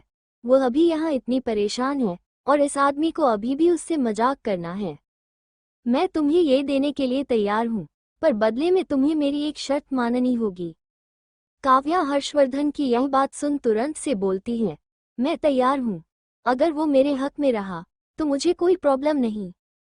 काव्या कैसे भी अभी हर्षवर्धन से वो पैसा लेना चाहती थी, इसलिए वो जो बोलता वो मानने के लिए काव्या परेशान थी। पर अगले ही पल हर्षवर्धन ने जो कहा वो सुन वो चौंक जाती है। Be my woman. काव्या की यह बात सुन चौंक जाती है। वो चौंकते हुए पूछती है, तुम कहना क्या चाहते हो? It can also be said that I want you to be my lover. In the future, when I need it, you must come at any time, and you can't refuse me. Harshvardhan की यह बात सुन काव्या ये बहुत अच्छी तरह से समझ गई थी कि ऐसे या तो वैसे बेसिकली वो उसे अपने फिजिकल डायजर को कंप्लीट करने के लिए रिश्ता रखना चाहता है। इसलिए काव्या तुरंत से मना करने की सोचते हुए बोलती है, क्या मैं इसके अलावा और कुछ नहीं कर सकती? कर सकती हो। उद्धरण चिन्ह। क्या? हर्षवर्धन की यह बात सुन काव्या को उम्मीद जागता है। वह तुरंत से पूछती है। वह हर्षवर्धन की ओर उम्मीद भरे नजरों से देखती है, इस उम्मीद में कि शायद से वो अपना कंडीशन चेंज कर दे। कि तुम ये पैसे भूल जाओ। हर्षवर्धन की यह बात सुन काव्या समझ गई थी कि अब उसके पास कोई और ऑपरेशन नहीं, इसलिए वो ना चाहते हुए भी बोलती है, ओक, आई प्रॉमिस यू। उद्धरण चिन्ह। काव्या की यह बात सुनते ही हर्षवर्धन के चेहरे पर एक बड़ी सी मुस्कान आ जाता है। वह तुरंत से काव्या के हाथ में वो चेक थमा देता है। उस चेक को देखते ही तुरंत से काव्या के चेहरे पर एक बड़ी सी मुस्कान दौड़ जाती है। वह तुरंत से उस चेक को अपने पर्स में रख लेती है, इस डर से कि कहीं हर्षवर्धन अपना मन ना बदल ले। अब क्या तुम मुझे बता सकती हो, तुम्हें इतने पैसे क्यों चाहिए? उद्धरण चिन्ह। हर्षवर्धन की यह बात सुन इस बार काव्या उससे सब कुछ सच सच बता देती है, क्योंकि वो जानती थी हर्षवर्धन के लिए उसके परिवार के बारे में भी पता लगाने में कोई ज्यादा वक्त नहीं लगने वाला था। काव्या की यह बात सुन हर्षवर्धन ज्यादा कुछ ना बोलते हुए तुरंत से अपने कपड़े पहन वहां से जाने के लिए तैयार होने लगता है। ये देख काव्या भी अपने कपड़े पहन वहां से निकलने को होती है, पर वो अभी उस रूम का गेट खोल पाती उससे पहले ही हर्षवर्धन बोलता है, रुको, मैं तुम्हें छोड़ देता हूँ। काव्या हर्षवर्धन की यह बात सुन रुक जाती है। वह खुद भी ऐसे यहाँ से नहीं जाना चाहती थी। वह जानती थी होटल के सारे स्टाफ उसके बारे में गलत सोचेंगे।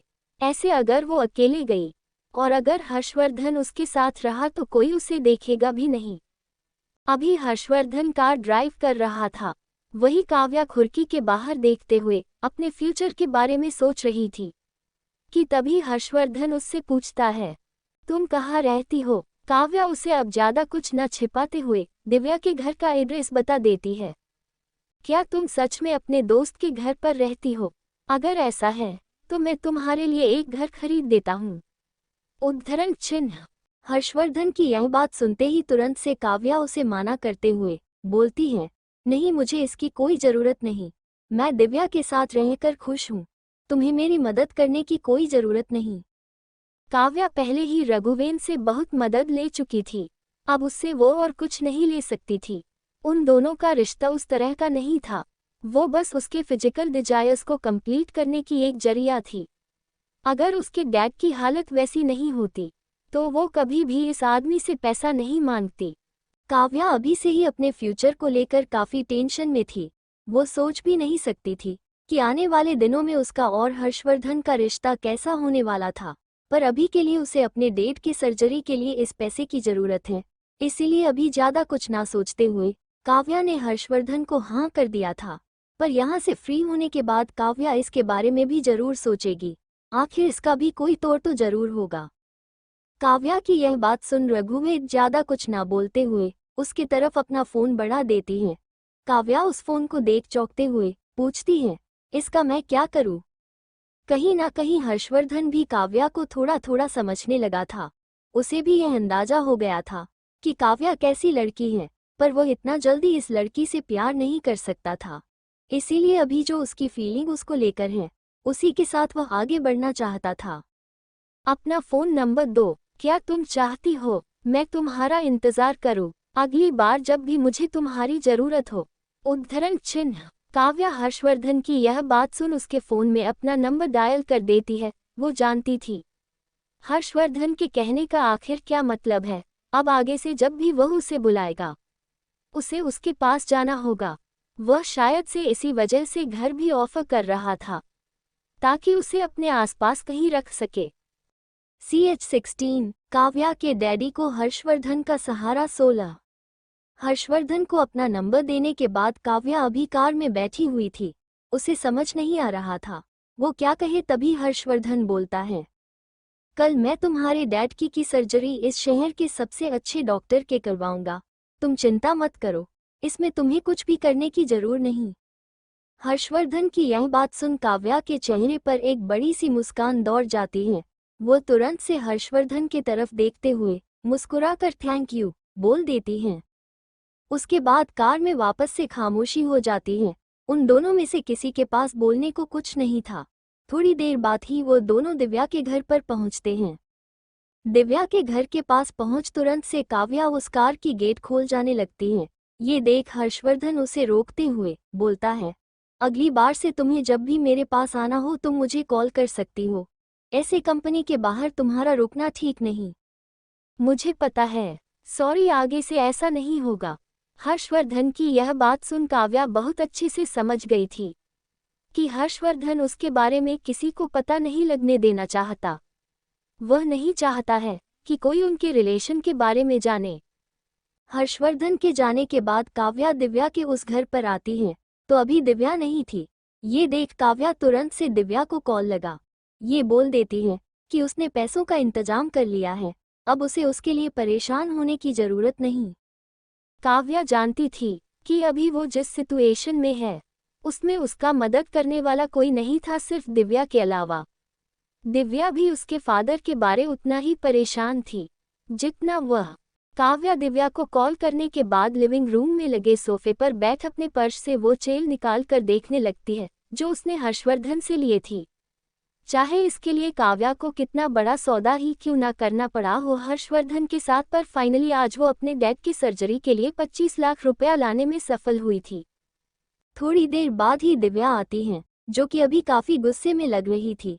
दिव्या को इतना गुस्से में देख काव्या उससे पूछती है, क्या हुआ दिव्या, तू इतना गुस्से में क्यों है? क्या तेरी किसी से लड़ाई हुई है? अरे है, वो मेरा बॉयफ्रेंड। उसके पास अभी 10 लाख रुपया था, पर फिर भी उसने मुझे देने से इनकार कर दिया। कहता है हमारी शादी के लिए इकट्ठे कर रहा हूँ। दिव्या की यह बात सुन काव्या को भी एक सेकंड के लिए बुरा लगता है। अगर दिव्या के बॉयफ्रेंड ने मदद कर दी होती तो आज उसे ये सब नहीं करना होता।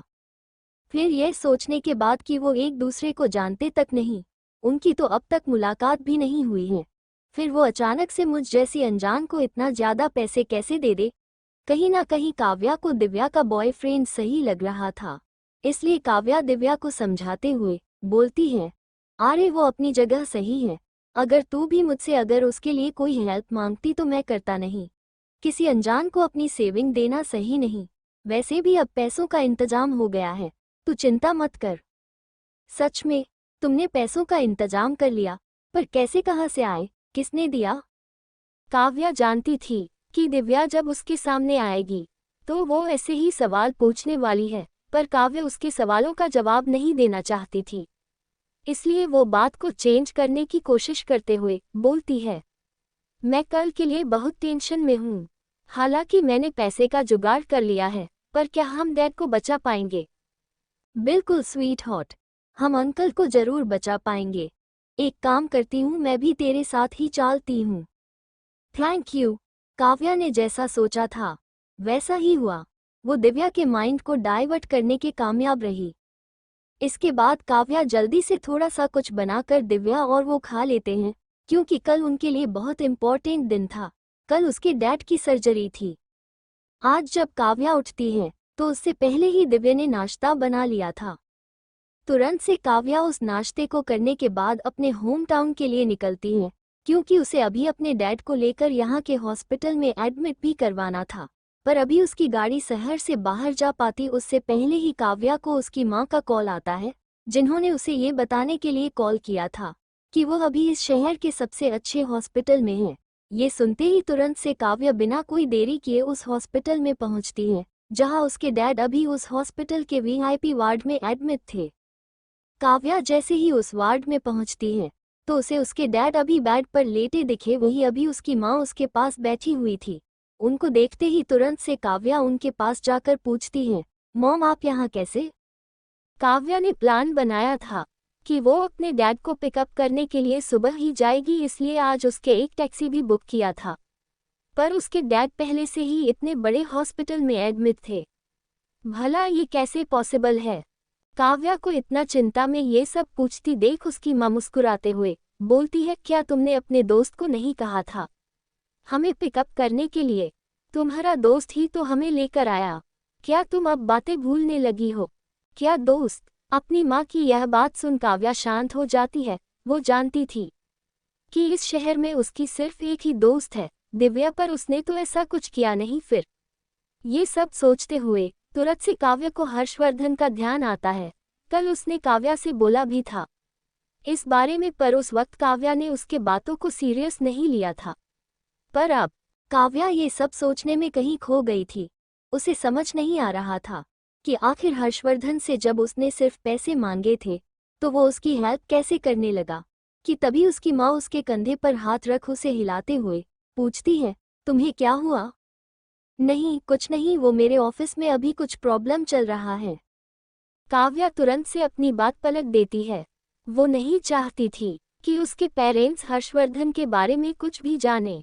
वो जानती थी उसकी माँ कितनी लालची है। वो भूलकर भी उनसे हर्षवर्धन के बारे में नहीं बोल सकती थी। काव्या की यह बात सुन उसकी माँ कुछ नहीं बोलती। काव्या के डैड का सर्जरी शाम को होने वाला था, इसलिए वो दोनों माँ बेटी अभी वार्ड के बाहर लगे कुर्सी पर बैठे थे। उसी वक्त अचानक से काव्या की माँ उसके पूछती है, आखिर तुम्हारा और रौनक का शादी कैसे टूटा? क्या कुछ ऐसा है जो तुम मुझसे छिपा रही हो? नहीं मॉम, बिल्कुल नहीं, मैं बस अभी शादी नहीं करना चाहती। अच्छा, पर कुछ दिन पहले जब मैं तुम्हें अपने परिवार के ख्याल रखने को बोलते हुए रौनक से शादी करने के लिए मना कर रही थी, तब तो तुम मुझसे बदतमीजी करके उससे शादी करना चाहती थी। फिर अचानक से ये सब, तुम आखिर क्या छुपाने की कोशिश कर रही हो मुझसे? रौनक से शादी करने के लिए काव्या अपने पेरेंट्स के एजेंट्स गई थी, क्योंकि उसकी माँ उसे फैमिली की जिम्मेदारी अभी भी उठाने के लिए बोल रही थी। वही काव्या को ऐसा लग रहा था कि 25 की उम्र में उसका किसी से शादी कर लेना ही ठीक होगा, वरना वो अपनी जिंदगी कैसे जिएगी। अब ऐसे उसने शादी तोड़ दिया है तो ये तो आम बात है, सभी को शक होगा, जैसे उसकी माँ को हो रहा है। काव्या जानती थी आज या कल उसे अपनी मॉम को सब कुछ बताना ही था, इसलिए वो ज्यादा टाइम ना लेते हुए अपनी मॉम को रौनक के बारे में सब कुछ बता देती है।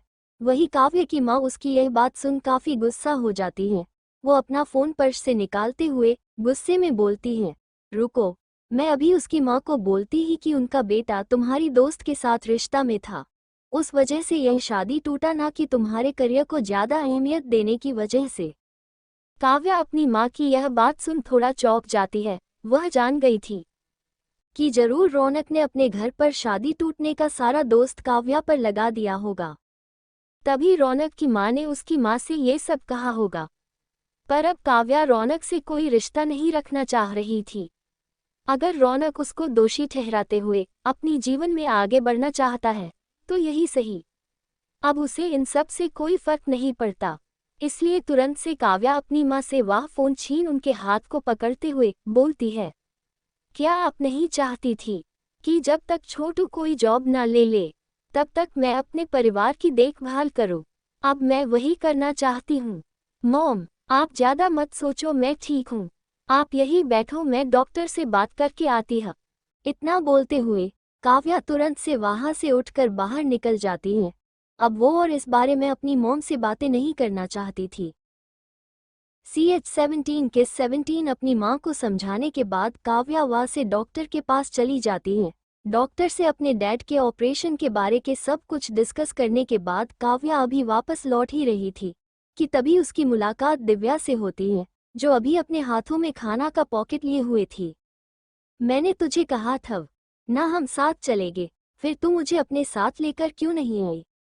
काव्या को देखते ही दिव्या कंप्लेन करते हुए बोलती है। सुबह हॉस्पिटल दिव्या को लेकर ही आने का प्लान था काव्या का, पर अपने डैड की अचानक से इस हॉस्पिटल में भर्ती के बारे में सुन काव्या ज्यादा कुछ नहीं सोच पाई थी।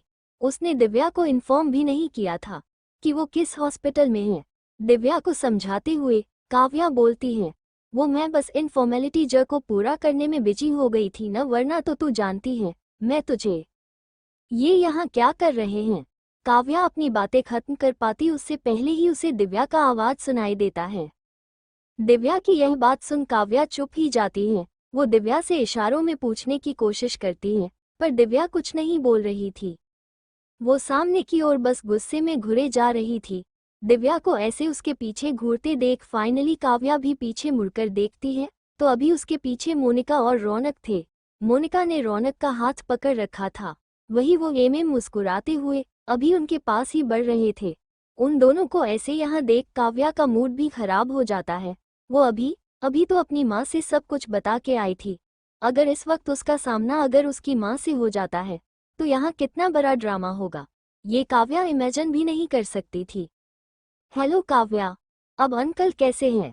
अभी काव्या ये सब सोच ही रही थी कि तभी उसके कानों में मोनिका की यह आवाज़ सुनाई देती है। मोनिका की यह आवाज़ सुन काव्या उसके तरफ देखती है तो अभी मोनिका मुस्कुराते हुए उसकी तरफ ही देख रही थी। मोनिका को ऐसे देख काव्या कुछ नहीं बोलती।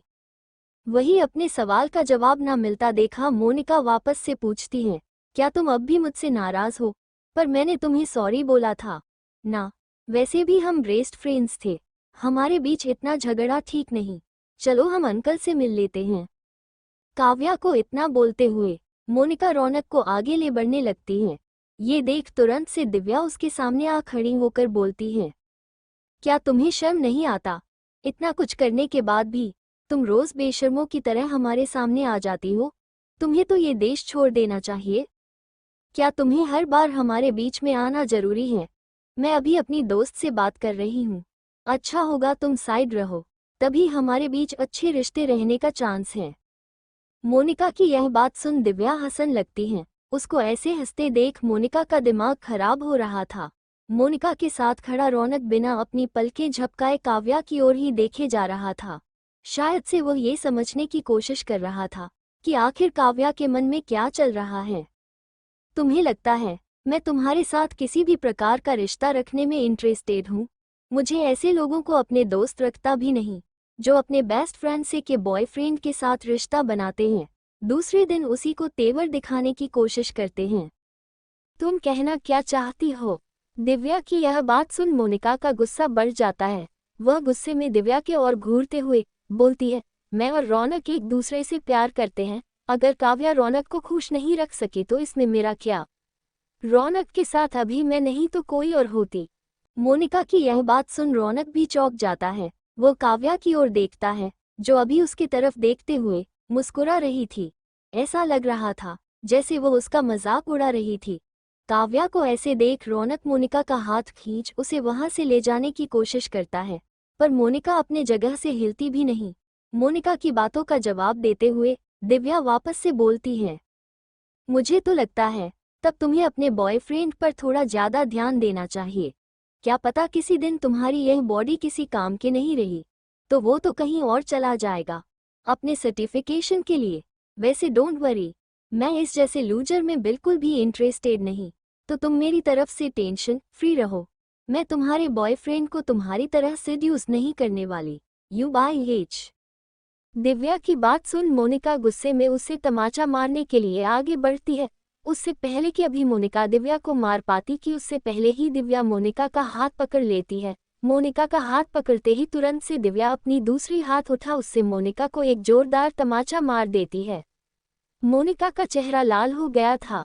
दिव्या के ऐसे जोरदार तमाचा की वजह से आसपास से लोग भी अभी उनकी तरफ देखने लगे थे। वही तमाचे के बाद मोनिका तुरंत से रौनक के सीने पर अपना सिर रख रोते हुए बोलती है, बेबी, क्या ये लोग कभी हमारे प्यार को एक्सेप्ट नहीं करेंगे? देखो ना ये हमारे साथ कैसा बिहेव कर रहे हैं। मोनिका को ऐसे रोते देख रौनक थोड़ा गुस्से में दिव्या से बोलता है, तुम समझती क्या हो खुद को?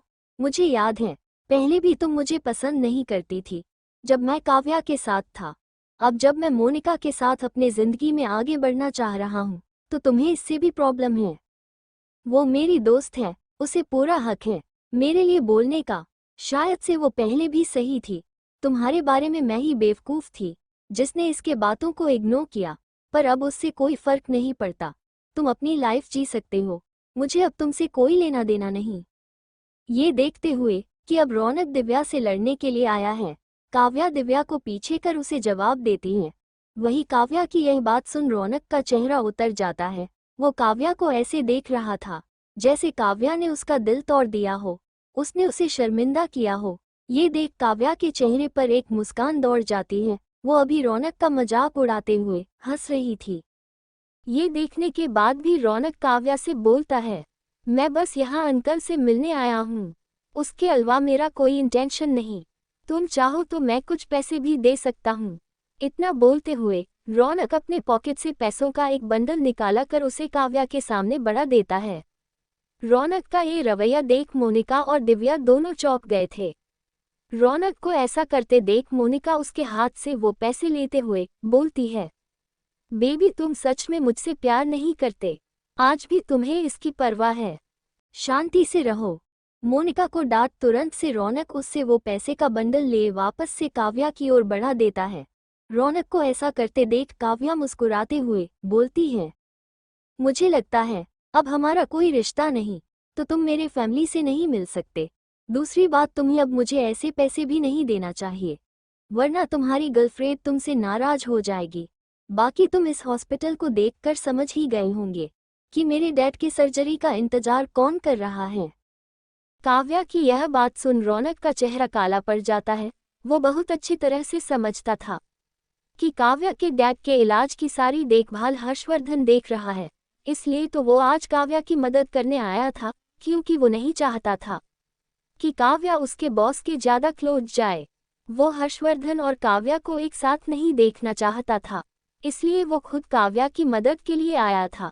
पर अभी काव्या को ऐसे ना बोलते देख रौनक का चेहरा गुस्से में लाल हो जाता है। वो अपनी दांतों को पिसते हुए बोलता है, अच्छा होगा तुम अगर हर्षवर्धन के साथ किसी भी प्रकार के रिश्ते में ना रहो, वरना वो आदमी तुम्हें बर्बाद करके रख देगा। कितना भी वो कुछ भी करेगा, पर तुमसे थोड़ा कम ही ना। रौनक काव्या की यह बात सुन शांत हो जाता है। ये देख काव्या दिव्या का हाथ पकड़ उसे ले आगे बढ़ते हुए बोलती है, अब मैंने पीछे मुड़कर देखना छोड़ दिया है, तो अच्छा होगा तुम भी अपने लाइफ में आगे बढ़ो। इतना बोलने के बाद काव्या एक बार भी पीछे नहीं मुड़ी। वो दिव्या को लेकर अपने डैड के वार्ड की ओर जाने लगती है कि तभी उसके फ़ोन बजता है। काव्या फ़ोन खोलकर देखती है तो उसके चेहरे का टेंशन बढ़ जाता है। वो तुरंत से दिव्या के हाथों में खाने के उस बईज़्ज़ को थमाते हुए बोलती है, मुझे अभी कुछ ज़रूरी काम के लिए बाहर जाना होगा, तू मॉम के साथ रह, मैं अभी आई। इतना बोलने के बाद काव्या बिना कोई देरी किए तुरंत से वहां से निकल जाती है। दिव्या के रोकने पर भी वो नहीं रुकती। काव्या उस हॉस्पिटल के पार्किंग में थी। वो अपने आसपास देखते हुए हर्षवर्धन की कार को खोज रही थी, क्योंकि अभी अभी उसे हर्षवर्धन का मैसेज आया था, जो उससे मिलने अभी यहाँ आया था। तुरंत से काव्या का ध्यान उस पार्किंग के कोने में रखे उस कार पर जाती है। वो बिना कोई देरी किए उस कार की गेट खोलती है तो अभी हर्षवर्धन बैठे हुए उसकी तरफ ही देख रहा था। हमेशा की तरह वो अपने ब्लैक कोट पैंट में ही था। उसके चेहरा अभी भी सख्त ही था। क्या तुम्हारा घूरना हो गया? हाँ माँ, नहीं, मेरा मतलब था, सॉरी प्रेसिडेंट, आप यहाँ कैसे? इतना बोलते हुए काव्या कार के अंदर बैठ खिड़की बंद कर देती है, क्योंकि वो अपने आप को ऐसे हर्षवर्धन के साथ किसी को नहीं दिखने देना चाहती थी। काव्या की बातों का जवाब न देते हुए हर्षवर्धन उससे पूछता है, क्या तुम्हारा रिश्ता अभी भी रौनक के साथ है? नहीं, बिल्कुल नहीं। अच्छा, फिर वो अभी तुमसे क्या बातें कर रहा था, जो तुम इतना मुस्कुरा रही थी?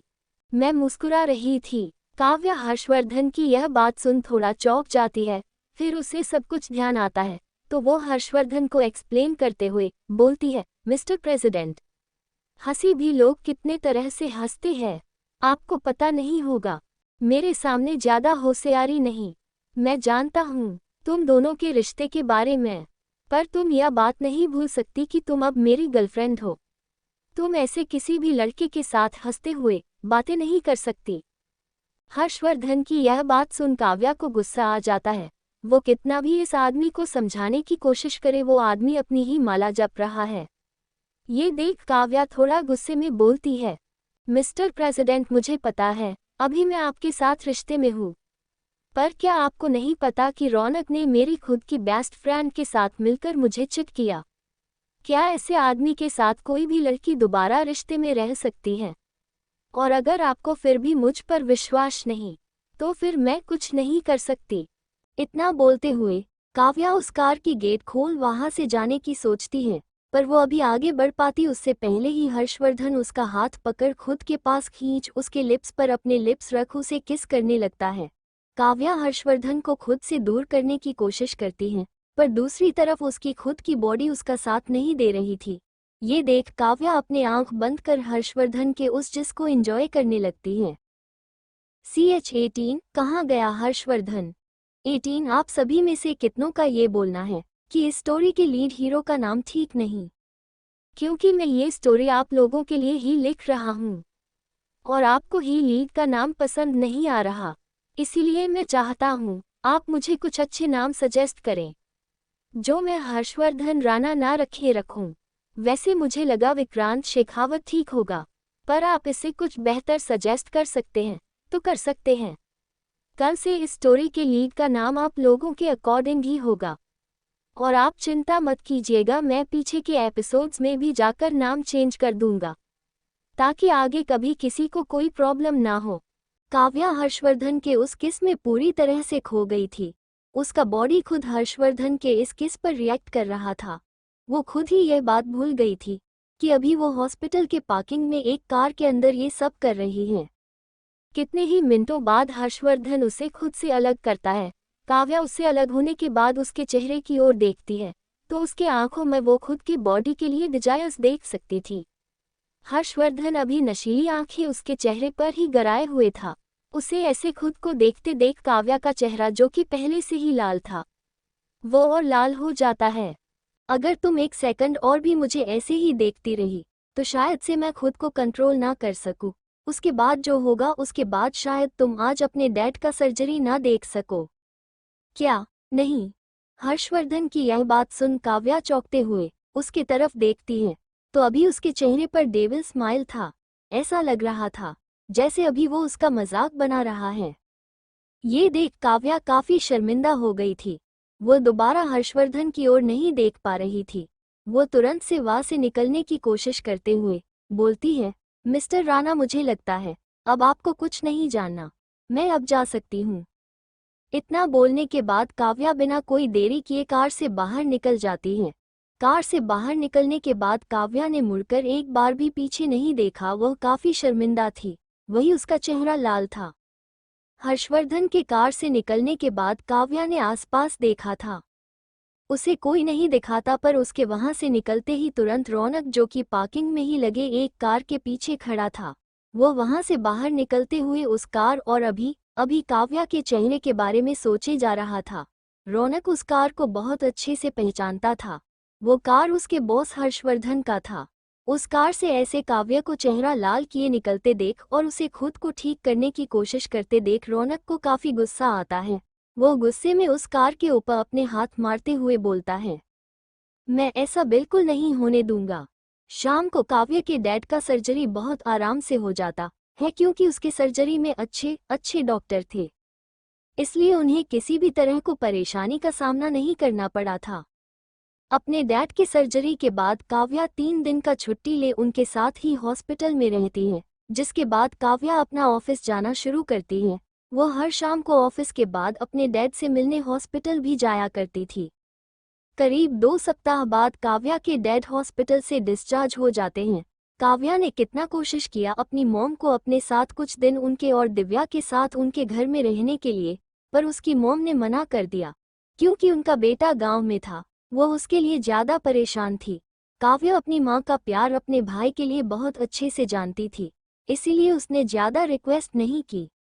इन 2 सप्ताह में काव्य का सामना 2-3 बार रौनक से होता है। रौनक जब भी काव्य के सामने आता तो वह उससे माफी मांग खुद की गलती सुधारने का एक मौका मांगता।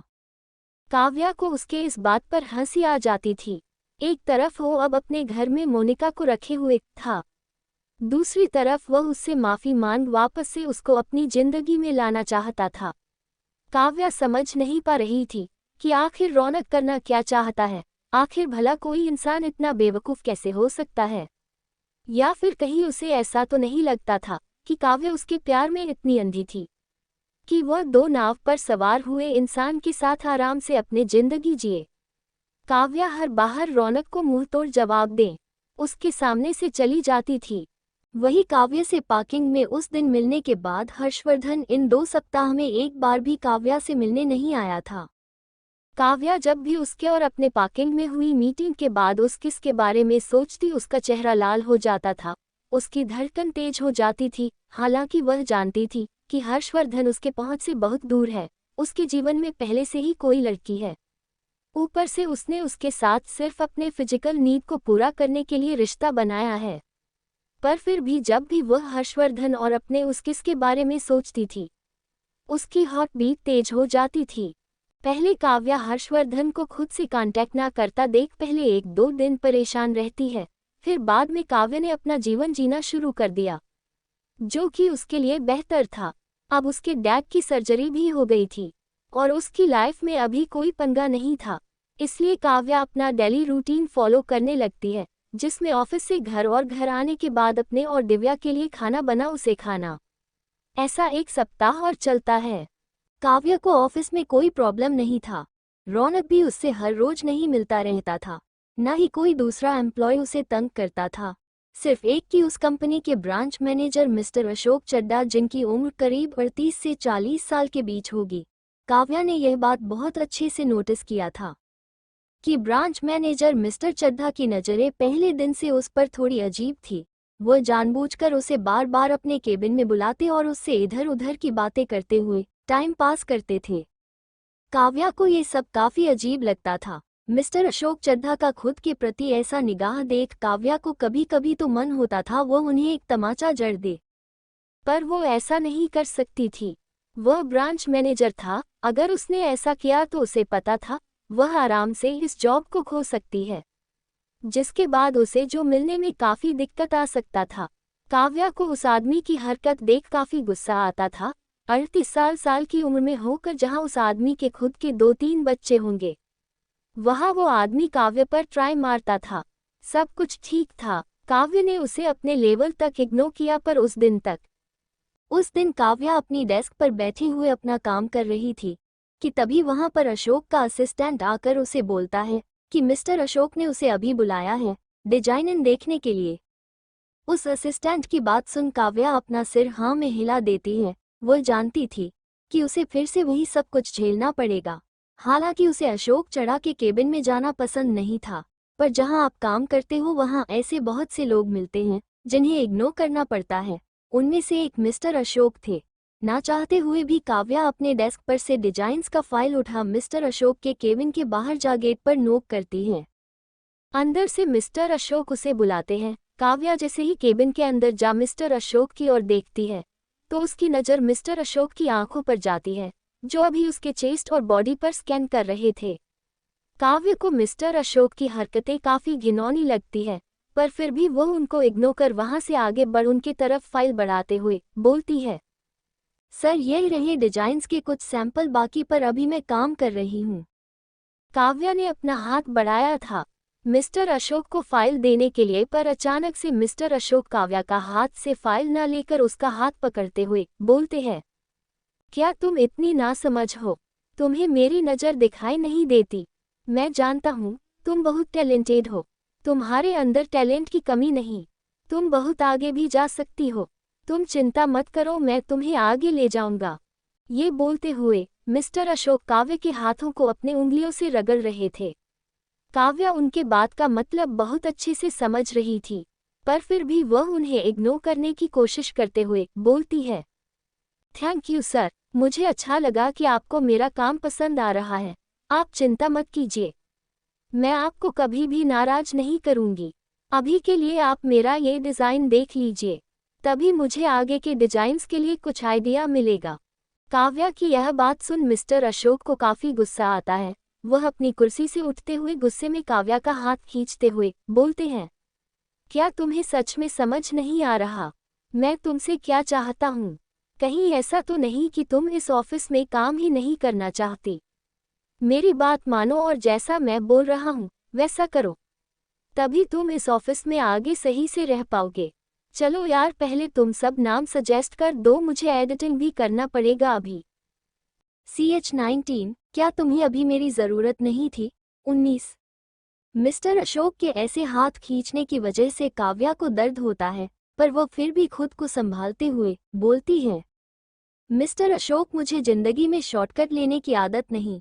न अगर आपको लगता है मेरे अंदर वो टैलेंट है, तो मैं अपने दम पर वह मुकाम हासिल कर लूंगी। आपको मेरे लिए इतना चिंता दिखाने की जरूरत नहीं। अशोक से इतना बोलने के बाद काव्या वहां से जाने के लिए पीछे मुड़ती है। वो अभी केबिन के गेट के पास पहुंच गेट खोल पाती उससे पहले ही मिस्टर अशोक आकर उसका हाथ पकड़ उसे अपने तरफ खींचते हुए बोलता है, एक रात, बस एक रात मैं तुम्हें, उसके बाद वह सब दूंगा जो तुम चाहती हो। क्या तुम्हें अभी ज्यादा लग रहा है? सर प्लीज, आप मेरे लिए इतना परेशान ना होकर यह किसी और के लिए करिए, जिसको उसकी जरूरत हो। मैं अपना देख लूंगी। काव्या को मिस्टर अशोक पर गुस्सा तो बहुत आ रहा था, पर वह जानती थी यह आदमी उसका बॉस है। उसकी एक बार बोलने से ही वो इस कंपनी से बाहर हो जाएगी, जो कि काव्या अभी नहीं चाहती थी। इसीलिए उसने बहुत सोच समझ के मिस्टर अशोक को जवाब दिया। इतना बोलने के बाद काव्या वहां से जाने के लिए अपना हाथ मिस्टर अशोक से छुड़ाने की कोशिश करती है, पर वह आदमी उसे नहीं छोड़ रहा था। उल्टा उस आदमी ने अब काव्य की कमर पर अपना एक हाथ रख उसे फेरते हुए बोलता है, तुम जैसी लड़कियों के पास दिमाग नहीं होता। जो चीज सिर्फ एक रात की मेहनत के बदले मिल रहा है, उसके बदले कहा तुम पूरे 5-7 साल इस ऑफिस में बर्बाद करना चाहती हो। काव्या की सहन शक्ति का बांध अब टूट गया था। मिस्टर अशोक के ऐसे बिहेवियर देख वो ये बात समझ गई थी कि यह आदमी उसे ऐसे नहीं जाने देने वाला। अचानक से काव्या अपने गुस्से पर ना कंट्रोल करते हुए एक जोरदार तमाचा मिस्टर अशोक के गाल पर मार देती है। काव्या को लगा था कि इस तमाचे के बाद अशोक उसके खिलाफ एक्शन लेगा, वो उसे जाने देगा, पर नहीं। काव्या के तमाचा खाने के बाद भी मिस्टर अशोक के चेहरे का रंग नहीं बदलता। वो और कमीनों की तरह मुस्कुराते हुए बोलते हैं, तुम्हारी यही तेवर मुझे अच्छी लगती है। चलो, इतना ड्रामा करने का कोई फायदा नहीं। तुम जानती हो मैं चाहूं तो तुम्हारे साथ क्या कुछ हो सकता है। इतना बोलकर मिस्टर अशोक काव्या को खुद की तरफ खींच लेता है। ये सब इतना फास्ट हुआ कि काव्या खुद को संभाल नहीं पाई। अभी काव्या कुछ समझ पाती उससे पहले ही वो उसके ऊपर थी। तभी अचानक से उस केबिन का गेट खोल अशोक का असिस्टेंट बोलता है। बस वो आदमी, असिस्टेंट इतना बोलने के बाद कुछ ज्यादा बोलने के लायक नहीं रहता। सामने का नजारा देख वह तुरंत से केबिन का डोर वापस से बंद कर देता है। अपने असिस्टेंट को ऐसे देख अशोक तुरंत से काव्या को छोड़ देता है। उसी का फायदा उठाते हुए काव्या मिस्टर अशोक के केबिन की डोर खोलते हुए उससे बोलती है, सर मुझे उम्मीद है अब आप अगली बार ऐसा कुछ करने की कोशिश नहीं करेंगे, वरना मुझे भी आपके अगेंस्ट कंप्लेन करना होगा। अशोक के खुद के हाथों को छूने की वजह से काव्य को काफी गंदा जैसा महसूस हो रहा था, इसलिए वह उसके केबिन से निकलने के बाद अपने डेस्क पर ना जाकर सीधा बाथरूम चली जाती है अपना चेहरा और हाथ धोने के लिए। कुछ देर बाद जब काव्या अपनी डेस्क पर आकर बैठती है तो उसे अपने ऑफिस के सारे कलीग्स उसकी तरफ अजीब नजरों से देखते हुए दिखते हैं। उनको ऐसे देख काव्या को कुछ समझ नहीं आता कि तभी उसके कानों में उसके सामने खड़ी उस लड़की की आवाज सुनाई देती है, आजकल लोग ऊपर पहुंचने के लिए क्या कुछ नहीं करते, अब देखो अपने से डबल एज के आदमी को भी लोग सेंड्यूस करने लगे हैं। उस लड़की की इस बात का जवाब देते हुए उसके साथ खड़ी वो दूसरी लड़की बोलती है, वही तो, चेहरे से मासूम दिखने वालों का इरादा कितना खतरनाक हो सकता है, कौन जाने, भगवान बचाए ऐसे लोगों से। लोगों की यह बात सुनकर काव्या को विश्वास हो गया था कि जरूर मिस्टर अशोक का असिस्टेंट ने बाहर आकर उसके खिलाफ इन लोगों के बीच कोई गलत अफवाह फैला दिया है। सभी को अपने अगेंस्ट ऐसे देखकर काव्या को काफी बुरा लगता है, पर वह ये भी जानती थी वो इनके सामने खुद को कितना भी एक्सप्लेन करे, वो समझने वाले नहीं। इसीलिए काव्या चुपचाप से अपना सिर झुका अपने काम में लग जाती है। पूरे टाइम ऑफिस के सारे लोगों का निगाह उसके प्रति ऐसा देखकर काव्या उसे काफी बुरा लगता है। इसीलिए अपने ऑफिस से निकलने के बाद काव्या अपने आंखों में आंसू लिए खुद की किस्मत पर मुस्कुराए जा रही थी। वह कितना भी सब कुछ ठीक करने की कोशिश करे, हमेशा कुछ ना कुछ गलत हो ही जाता है।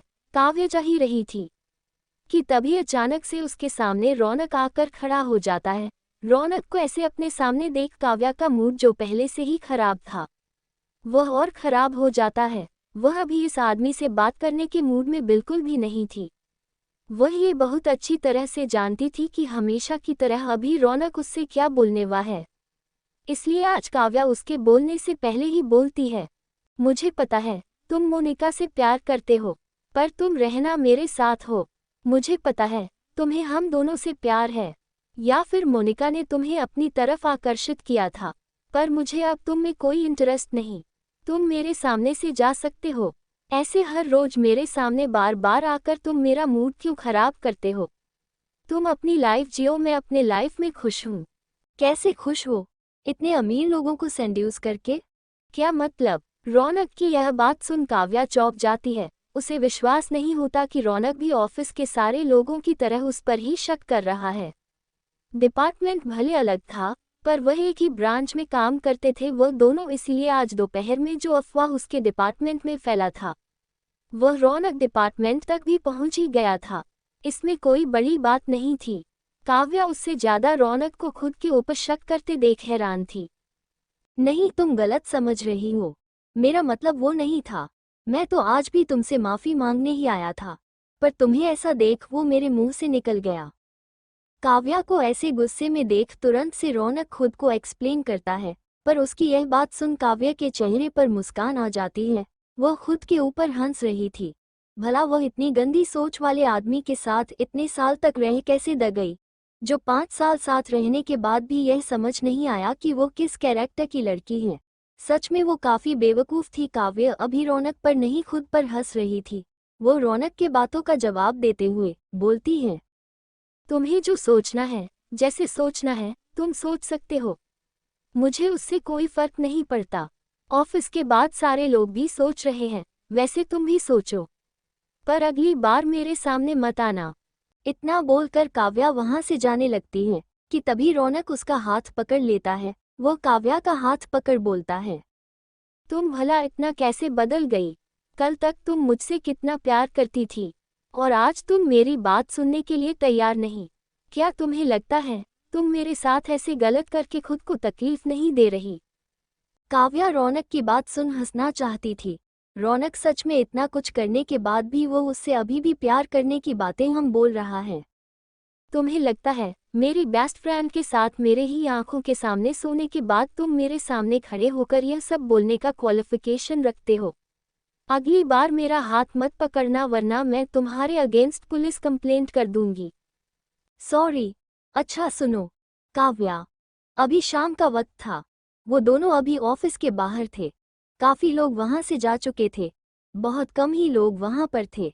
इसीलिए काव्या रौनक के सामने अभी नहीं रहना चाहती थी। वो नहीं जानती थी रौनक के दिमाग में कब क्या आ जाते। इसीलिए उससे तेजी में हाथ छुड़ाने के बाद वह वहां से चलने लगती है। वही रौनक अभी भी उसके पीछे सॉरी बोलता हुआ आ रहा था कि तभी अचानक से काव्या अपने सामने से आ रहे उस आदमी के सीने से टकरा जाती है। काव्या तुरंत सॉरी उस आदमी के चेहरे की ओर देखे बिना उसके साइड से सॉरी बोल वहां से निकलने को होती है, पर अभी वो वहां से आगे बढ़ पाती कि तभी वो आदमी बोलता है, तुम ऐसे भाग किससे रही हो? उस आदमी की आवाज सुनते ही काव्या सामने की ओर देखती है तो उसके सामने हर्षवर्धन खड़ा था। हर्षवर्धन को ऐसे अपने सामने 2 सप्ताह बाद देख, वो भी इस हालत में जहां उसके साथ इतना कुछ हो गया था। वो ज्यादा कुछ ना सोचते हुए तुरंत से उसके गले लगते हुए बोलती है, तुम यहाँ पर कैसे? काव्या को ऐसे खुद को उसके बाहों में लपेटे देख हर्षवर्धन को कुछ समझ नहीं आता कि आखिर उसके साथ क्या हुआ है, पर वो उसके ऐसे वेलकम करने से खुश था। इसलिए वो काव्या को टाइट हग करते हुए बोलता है, क्या तुम्हें अभी मेरी जरूरत नहीं थी? काव्या को अभी हर्षवर्धन की आवाज में खुद के लिए केयर महसूस होता है। वो उसके इस बात से काफी खुश थी। वो हर्षवर्धन के गले लगे हुए ही बोलती है, कुछ नहीं, मेरे पीछे कुछ गुंडे पर गए थे। वैसे काव्या और हर्षवर्धन के लिए जरूरत शब्द का मतलब अलग अलग है, वह आप आगे पढ़कर समझ जाएंगे। हाँ, हर्षवर्धन राणा, क्योंकि मैंने रघुवेंद्र का नाम चेंज करके आज से हर्षवर्धन रख दिया है, आगे से यही रहेगा। हर्षवर्धन, आप सभी के नाम के लिए थैंक यू, जो आपने इतना मेहनत करके मुझे इतने अच्छे अच्छे नाम सजेस्ट किए। आपके नाम बहुत अच्छे थे, पर हर्षवर्धन का जैसा कैरेक्टर है उसके ऊपर मेरे हिसाब से ही यही नाम सूट करेगा। इसलिए मुझे आशा है अब आप लोगों को कोई परेशानी नहीं होगा। वैसे भी मैं देख रहा हूँ रिव्यू में भी कितने लोग नाम सजेस्ट करते करते 1 स्टार देते हुए स्टोरी का रेटिंग गिरा रहे हैं। CH20, what are you shy of? Where have I not touched or seen your body? भाग 20। काव्या की यह बात सुन हर्षवर्धन सामने देखता है तो उसकी नज़र रौनक पर जाती है, जो अभी उसे देखकर काफी हड़बड़ाया हुआ था। ऐसा लग रहा था जैसे वो वहां से भाग जाना चाहता हो। हर्षवर्धन काव्या और रौनक के बीच का रिश्ता बहुत अच्छे से जानता था। उसे उनके 5 साल के रिलेशन के बारे में भी पता था। अचानक से रौनक को अभी यहाँ पर देख हर्षवर्धन को थोड़ा गुस्सा आता है। वह काव्य को अपने से अलग कर अपने साइड में खड़ा करते हुए कमर को पकड़े रौनक की ओर देखते हुए थोड़ा गुस्से में बोलता है, तो तुम यहाँ भी आ गए? ऐसा क्यों होता है कि मैं जब भी अपनी गर्लफ्रेंड के पास आता हूँ तुम वहाँ पहले से मौजूद होते हो? क्या सच में ये कोई इत्तेफाक है? हर्षवर्धन को ऐसे अचानक से अपने सामने देख रौनक पहले से ही हताश था। उसकी सांसें पहले से ही डर की वजह से कम चल रही थी, और अभी उसे ऐसा बोलता देख वह पूरी तरह से हड़बड़ा जाता है। रौनक घबरा गया था। उसके सामने खड़ा यह आदमी उसका बॉस था। उसके एक इशारे पर वह उसके कंपनी में नहीं बल्कि इस शहर की किसी भी कंपनी में काम करने लायक नहीं रहेगा। वह तुरंत से खुद को संभालने की कोशिश करते हुए बोलता है, mister president, I am sorry. वह बस मुझे लगता है कुछ गलतफहमी है। मैं मिस काव्या को जानता हूँ, हम अच्छे दोस्त हैं। हमारे बीच थोड़ा मिसअंडरस्टैंडिंग हो गया है, जिसे क्लियर करने के लिए मैं उनसे बात करना चाहता था। पर मुझे तुमसे कोई बात नहीं करना। मैं तुमसे अब कोई भी रिश्ता नहीं रखना चाहती, इसीलिए तुम बार बार मेरे सामने आकर ऐसा बोलना बंद कर दो। मैं हर्षवर्धन से प्यार करती हूँ और हर्ष मुझसे, अब मुझे तुमसे कोई भी रिश्ता नहीं रखना। रौनक की बात सुन अभी हर्षवर्धन कुछ बोल पाता उससे पहले ही काव्या जवाब दे देती है। पर काव्या की बात सुन रौनक जो बोलता है वो सुनकर काव्या हंसने लगती है। मैं भला तुमसे कहाँ रिश्ता रखना चाहता हूँ। मैं बस ये चाहता हूँ कि तुम मुझे नफरत ना करो। भले ही हमारे बीच जो कुछ भी हुआ, पर हम अच्छे दोस्त जरूर रहेंगे फ्यूचर में। रौनक अभी हर्षवर्धन के ना आने के पहले जहां काव्य से वापस से उसकी जिंदगी में आने का बोल रहा था, वही हर्षवर्धन के सामने वह इस बात को स्वीकारने के लिए भी तैयार नहीं था। रौनक की यह बात सुन काव्या को हंसी आ जाता है। यह आदमी सच में बहुत फत्तू था। वही खरा हर्षवर्धन इन दोनों के बीच की इस बात को सुना इरिटेट हो गया था।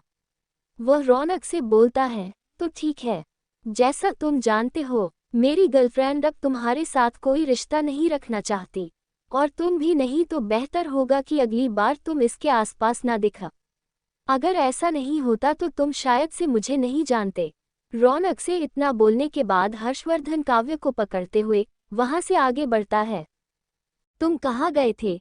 Business trip? पर तुम चिंता मत करो, मैं तुम्हें आज सोने नहीं दूंगा। काव्या ने तो बस ऐसे ही पूछ लिया था, पर हर्षवर्धन का ये जवाब सुन काव्या का चेहरा लाल हो जाता है। वह अपने पीछे मुड़कर देखती है तो अभी रौनक वहीं पर खड़ा था।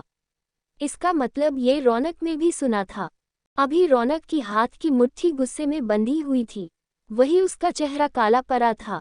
रौनक को ऐसे देख काव्या मुस्कुरा देती है। उसे भी शायद से उस दिन ऐसा ही लगा था जब उसने रौनक और मोनिका को उस रात एक साथ उस बिस्तर पर देखे थी।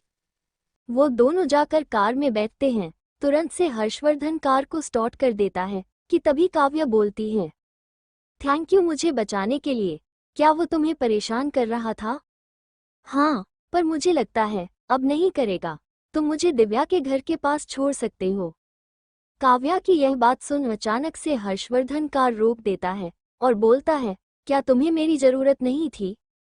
जरूरत? हाँ, क्या तुमने मुझे याद नहीं किया? काव्य हर्षवर्धन की इन बातों का मतलब नहीं समझ पा रही थी। और वह भला उसे क्यों याद करें? कौन वो रियल वाले गर्लफ्रेंड बॉयफ्रेंड हैं? पर फिर भी हर्षवर्धन को खराब ना लगे, इसीलिए काव्या बोलती है, हाँ मैंने भी तुम्हें याद किया। तो फिर ठीक है, तुम आज रात मेरे घर तक रहोगी।